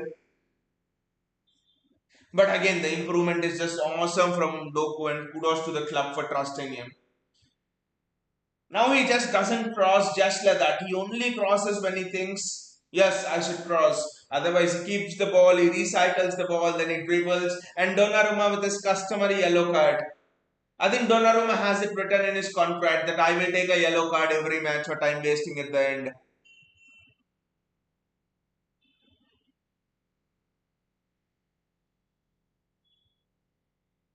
Erling Haaland again, chance to seal it. And Erling Haaland scores another one. Woo! Yes, yes. Now I think you can understand. Now you can understand why people triple captain Erling Haaland in fantasy. Brace and an assist. And this is three bonus for Erling Haaland as well in fantasy. I mean, I was feeling like stupid for having I think a lot of fantasy guys would have felt stupid triple captaining Erling Haaland. But yeah, now they would be relieved. Wow. Erling Haaland again. Another two goals. Wow. I think with these two goals, he's become the fastest player to reach 100 goals in Premier League. I think was it? Is it some record? Yes. I think he's done it in 21 less matches than Alan Shearer. 21 less matches than Alan Shearer. Wow. Bayaji says, Maza aa gaya, yes, yes. It was so tense till our second goal. Exactly, Bayaji. It was feeling shit. Now it's absolute relief. It was feeling absolute shit. Bayaji says last season we would have drawn or lost this game. Exactly. I think Gautam says this is how a City versus Burnley should look like. Exactly. I also think there was some tactical tweak made at half time with some Matthews Nunez getting to the box a lot. Because in the entire first half, you had Nunez and Nico Riley getting into the midfield. But but then in the second half, they were Nunez especially was getting a lot.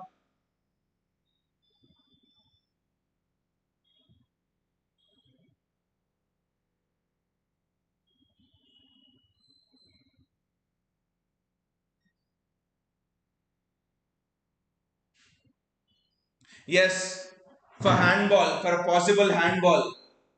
I think it's a handball. No,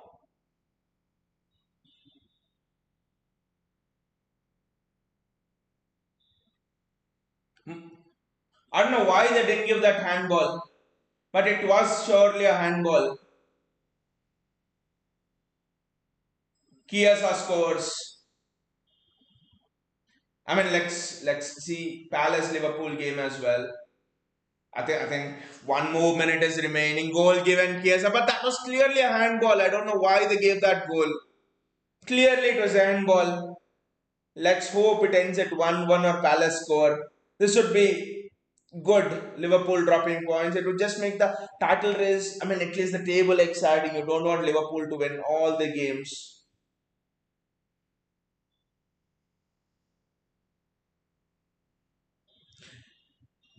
Gautam telling ultimately Liverpool doing what they do.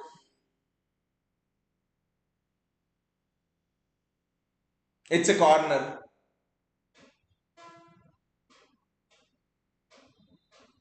Bayaji says they always get a result late in the game. But they have been very lucky as well, Bayaji, this season because against Burnley they should have drawn. That Hannibal Mabry or someone, that United youth idiot, he gives away a late penalty by sticking out a hand. And against Newcastle as well, it should have been a draw. Last minute they score. It just can't continue for long, right?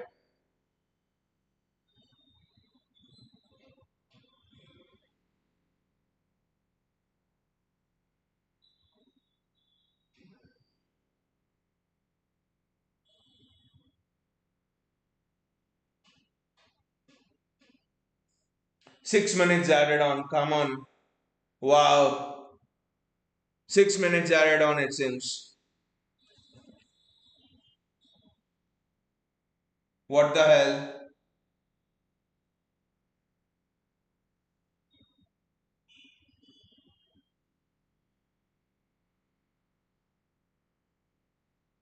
We don't want Liverpool to. I mean, we want Liverpool to drop points, obviously. Oh, interesting. Brighton winning against Chelsea. It's 90 plus 9. Wow. Chelsea losing again. Brighton winning.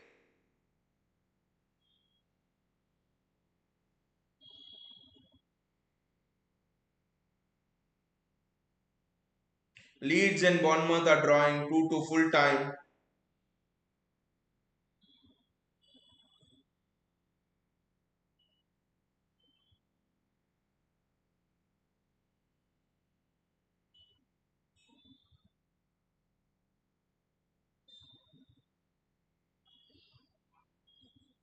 Wow, Leeds, Bournemouth is 2-2. Ah, interesting. Chelsea Brighton is 1-3. Danny Welbeck scores again.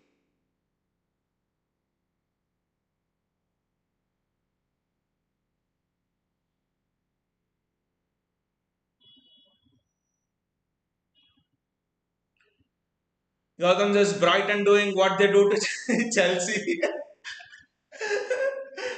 I don't know with Chelsea. Yes, they've been down to they've been down to 10 men, but they lose against United, and now they're doing losing against Brighton after they have spent all that money.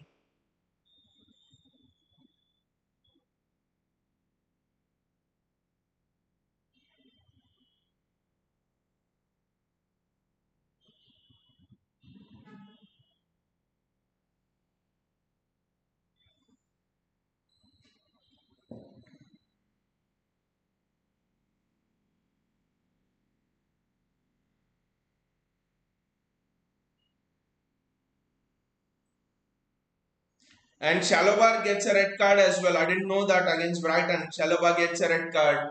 Wow.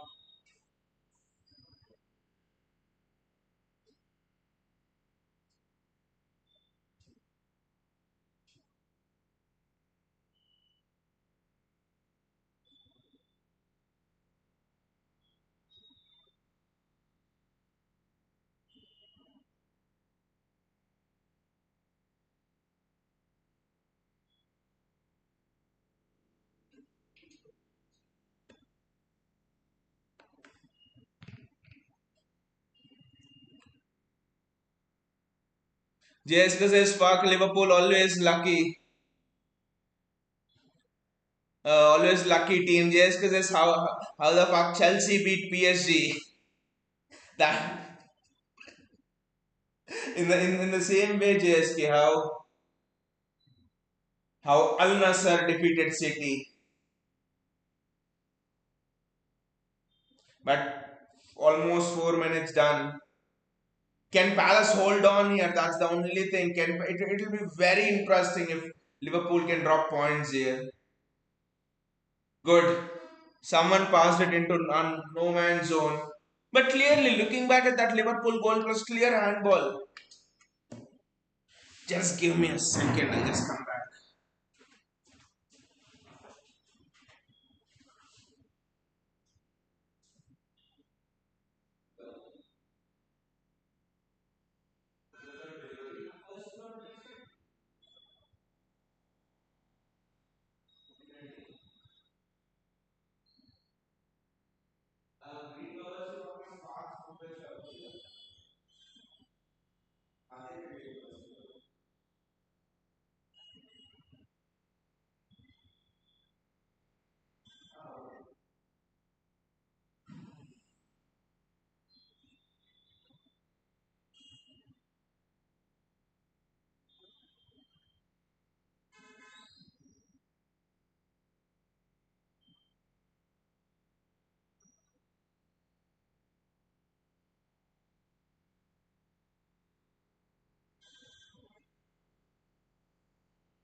Absolutely sorry for that, but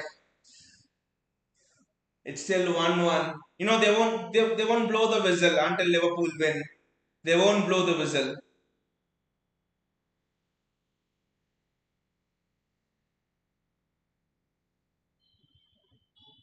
Liverpool and Palace are the only two teams uh, who have not lost a single game, right? Who are undefeated.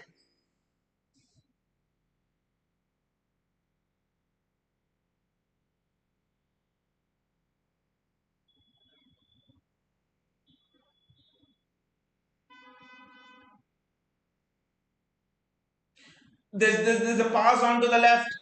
Ah! What the fuck? They were, I think it was Ismail Sarr who made a run onto the left.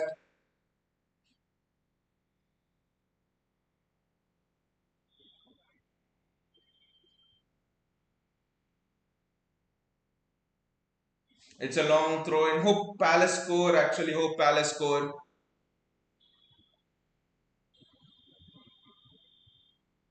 Hope Palace score.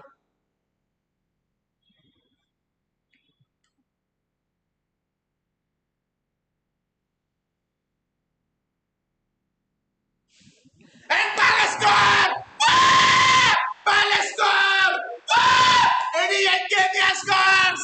Ah! Crystal Palace scores! Ah! Palace score!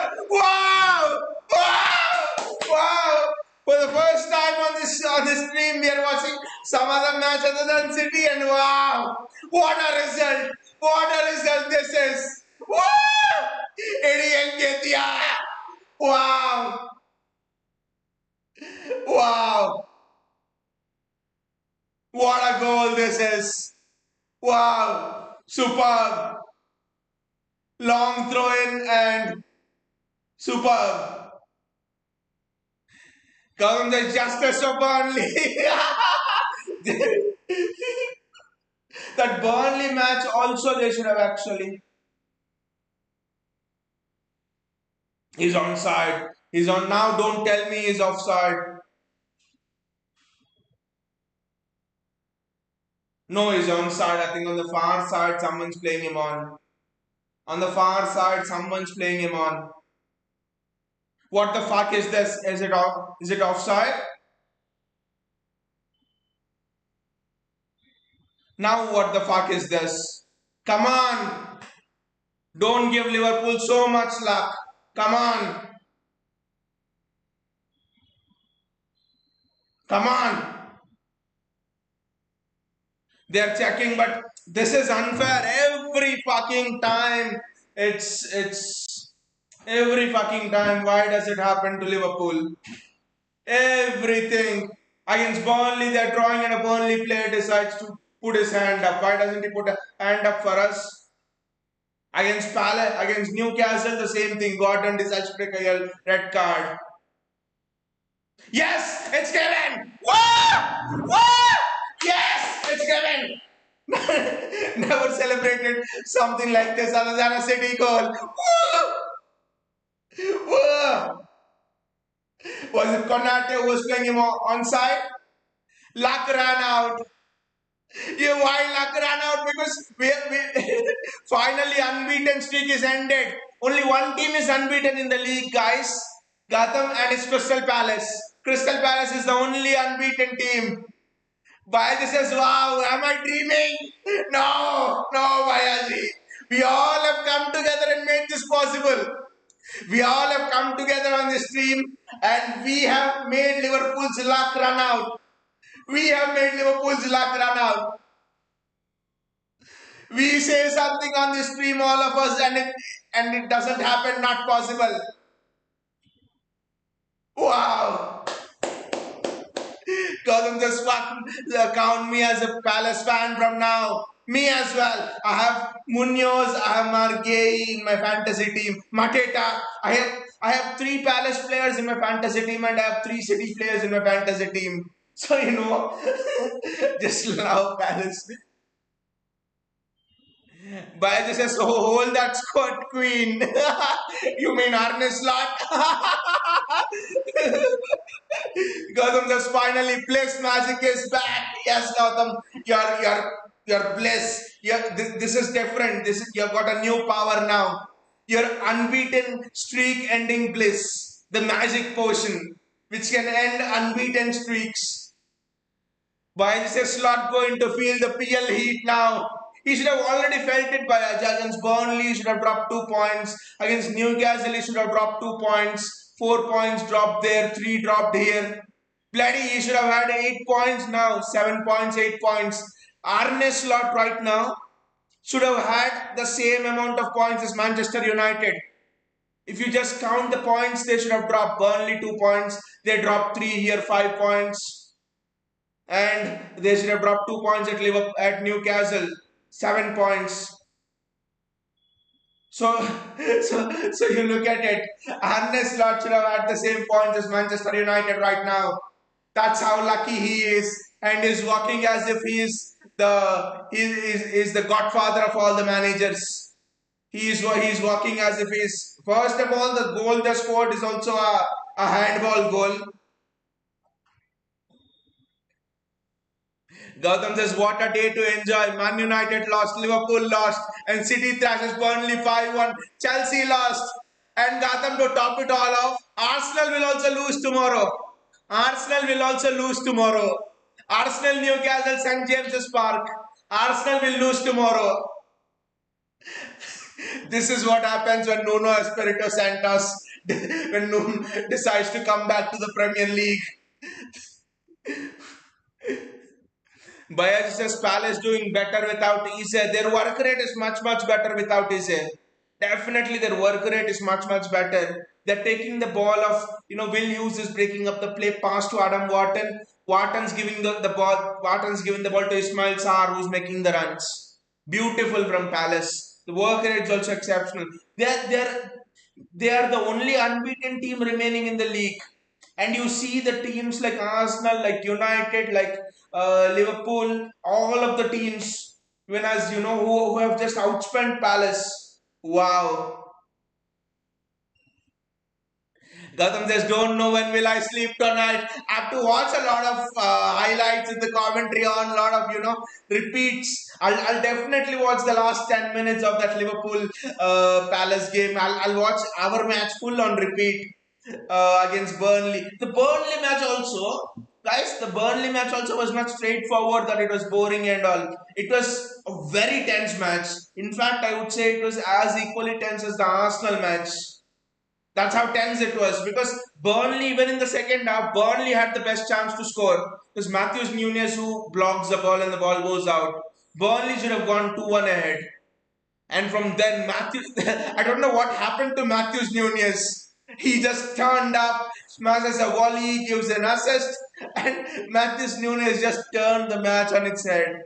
Wow. Bayaj says, over to you, Newcastle, our oil brothers. Newcastle should thrash Arsenal tomorrow at St James's Park. That would just be awesome. That would just be awesome. The entire table will just open up once that's done. Gautam says Newcastle, you have one job. Set up with a back five. Newcastle, Botman, Burn, Fabian Schär if is available or whoever it is, Livermore, Lewis Hall. Don't play that shit Trippier. He will just, spoil everything. Bayaji says, tomorrow Newcastle and Team India to give us more joy. I mean, India-Pakistan match as well tomorrow. Yes, yesterday the Sri Lanka match I was watching and it was, Harshit Rana is such a lucky man. Because that ball which Nisanka got out yesterday, it should have gone for a 4 over the head of, short fine leg. Lucky man, Harshit Rana. Bayaji says Gordon was an idiot versus Poole, else the gap would have been 4 points now. Brighton loss hurting us as of now. It's luck, Bayaji, because Mikel Arteta was a fool against. Okay, I'll leave that. Supposedly excellent free kick, but you look at the luck of Liverpool, Bayaji. Burnley, Hannibal Mabry decides to do this in the penalty box. Literally decides to do this.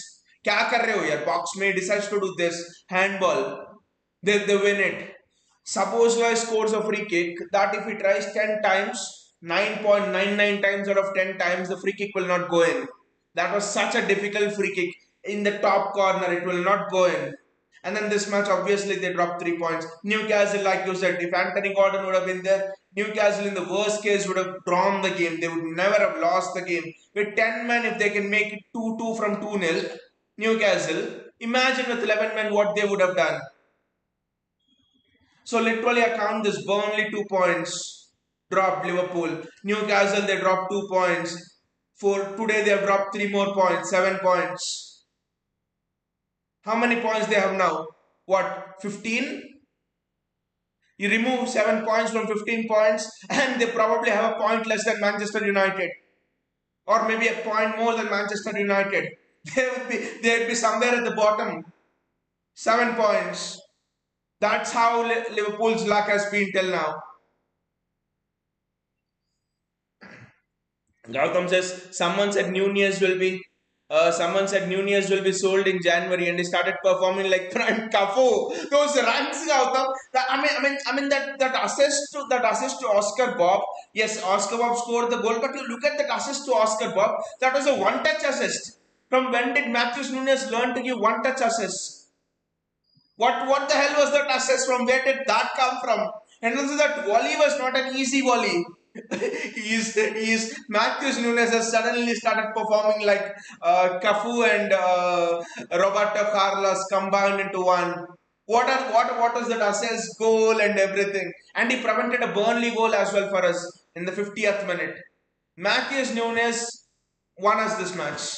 He might not reflect in the score sheet, well, he will because he scored a goal and an assist. But Matthews Nunes was the best player on the pitch today for us.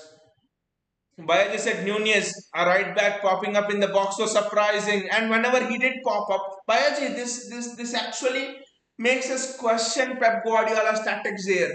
Why are you making both your fullbacks tuck into the midfield when you know that Nico Riley was originally a cam and he's played as a box midfielder, and we know his goal threat as well. Last season we have seen he scored in I think almost every FA Cup game. He's fantastic in the box. Why are you not allowing Nico Riley and Matthews Nunes to cut inside the box? Why are you not allowing Nico Riley and Matthews Nunes to go into the box? Why do you want them to, tuck into the midfield, wasting their talents? Absolutely wasting their talent.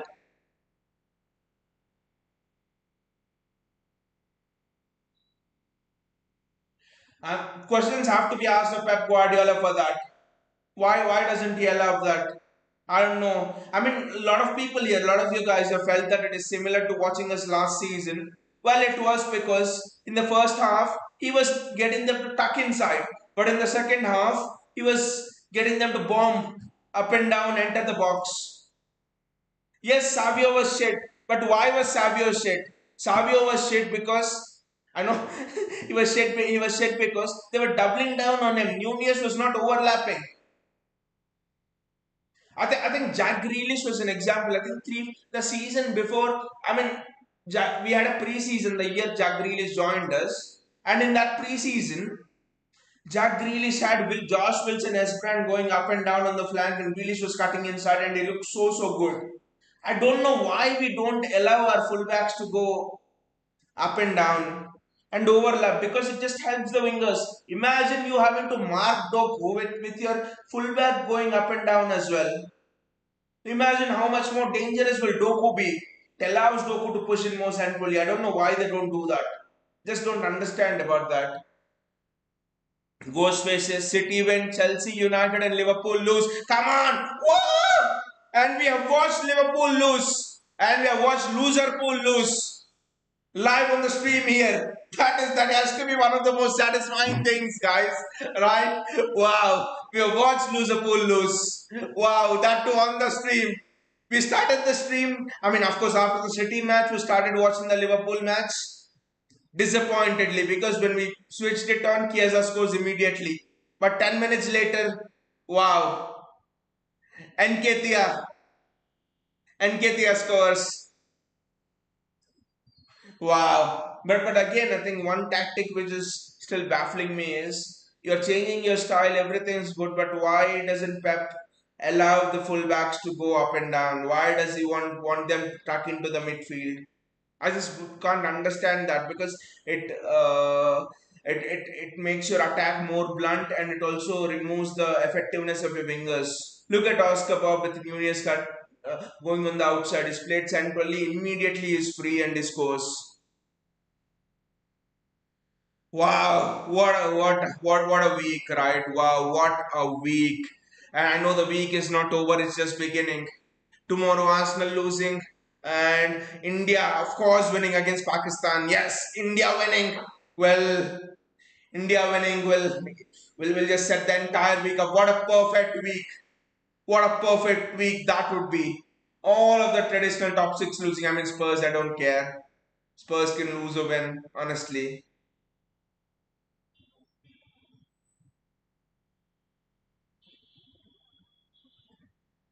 Bias says Athletic 5-2 Real Madrid. Wow, what the hell is happening? What the hell is happening today, guys? What the hell is happening? Atletico Madrid 2. Wow, this is insane. This is absolutely insane. Wow. Wow, Atletico Madrid. This is absolutely insane. Wow, let me check.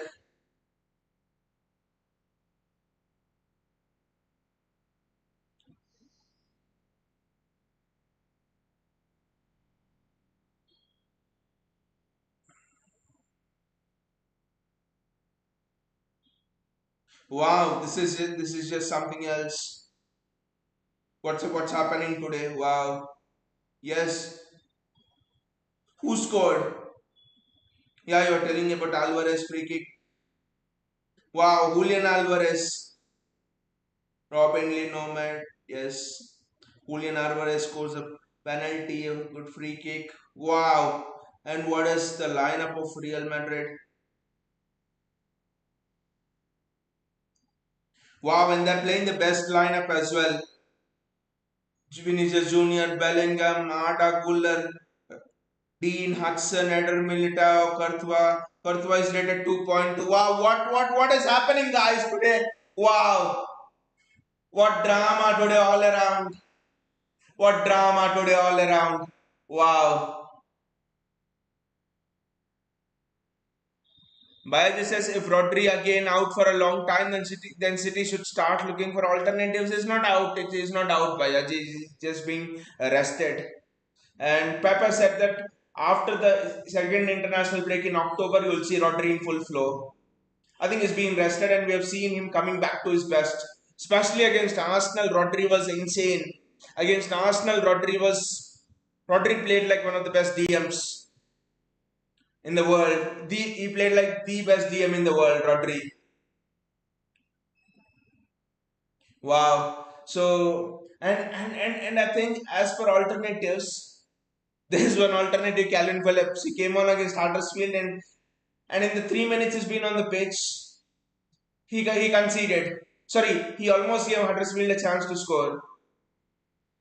The ghost of Calvin Phillips will never leave us.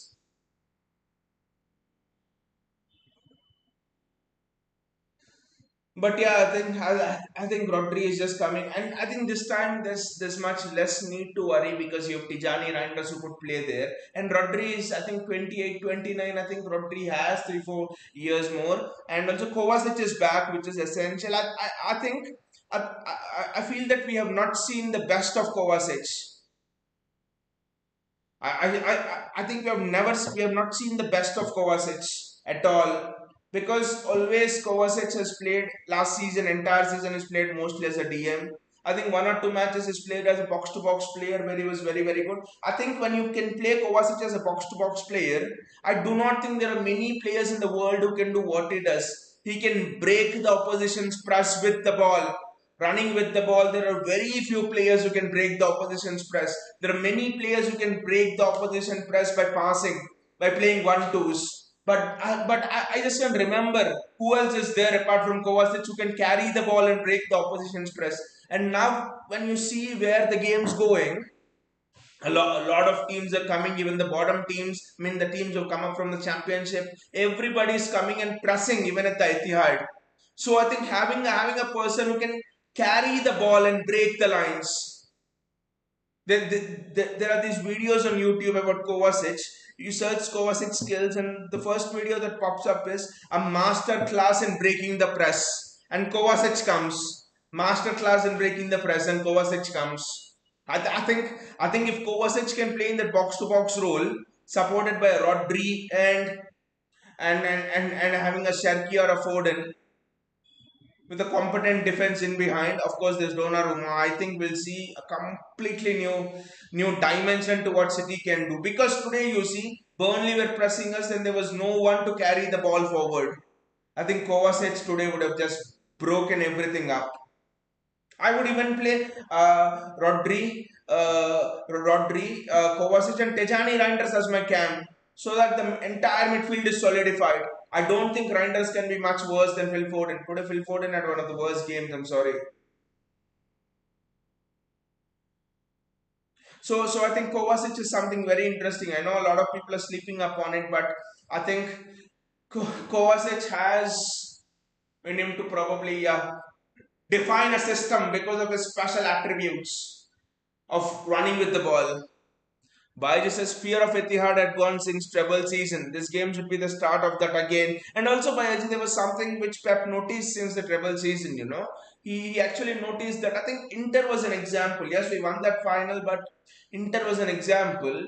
Inter was an even Fulham in that season, you know, towards the end of the season, Marco Silva did a job on us. That if you can if you can have numerical advantage over City in the midfield, which is you know drop your striker in and then press with four people in the midfield. City are not able to get out of that press. Even today, you see how much we struggled to get out of the Burnley press when the striker comes in to join us in the press. So what Pep did is even the Inter game in the final of the Champions League was also the same. Uh, what was the name? I mean, Ingazi played a diamond and we absolutely struggled to break Inter down. And what Pep realized was you need someone who can break the press with running, break the press by taking the ball and running and going past people. And that's why we bought in Kovacic. That's why we bought in Kovacic. But unfortunately, Kovacic played more games at CDM. He's not a CDM rather than at box to box midfield. I think if you see Rodri, Kovacic, and probably a Reinders or a Sherky playing together, that I mean Rodri, Kovacic, and a Reinders playing together, wow, that midfield has the potential to do wonders in an attacking sense. Especially at a time when we are going more towards the counter, Kovacic can just run with the ball and give that ball to Haaland. Bayaj says, I fancy Rodri, Tijani, Reinders, Kova, or Nico in some champion. Exactly, Bayaj. Playing Foden in that cam role is a liability in a Champions League. Ryan Cherky could still be okay, but playing Phil Foden is a liability just because look at it how he has given the ball away. I think thrice he's given the ball away today, and then Burnley went on a counter attack. Thrice he's given the ball away today. So so just think. I mean, if Phil Foden plays, he plays off the right. There's no way you can play Phil Foden as your cam. Yeah, you're right. Rodri, Tejani, Reinders, and Kovacic could be one of the most solid midfields for us. And I mean, I'm concerned about one thing more, which is Ruben Diaz in defense. I don't know why. I mean, Matthew Nunes is okay. He has the odd mistake in him, but generally is solid. We have seen his against Arsenal as well. He was very good in the duels. But Ruben Diaz in that centre back position. I don't know, guys. I just don't like Ruben Diaz in that centre back position. It's not on it. Positionally, he looks out of it. Since that treble season, Ruben Diaz also has not been good.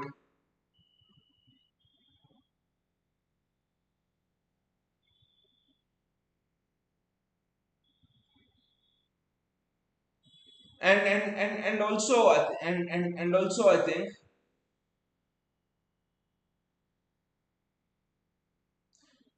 and also I think Jack Grealish will be an interesting one in this system because we are looking to play more on the counter attack, right? So Jack Grealish should be a very interesting thing in this system, to be honest. Because Jack Grealish loves, he loves putting balls to his striker and all of that. So he's gone on loan to Everton. I know that, but let's see about that. What happens? But yeah, Ruben Diaz is something we need to address. I don't think, especially against much faster attacks, just don't think you can play a combination of Guardiola and Diaz. I mean, just imagine against Arsenal when Martinelli went through, you had someone like a Kushano at centre back. He would have recovered and got to Martinelli. So that's what I was telling about.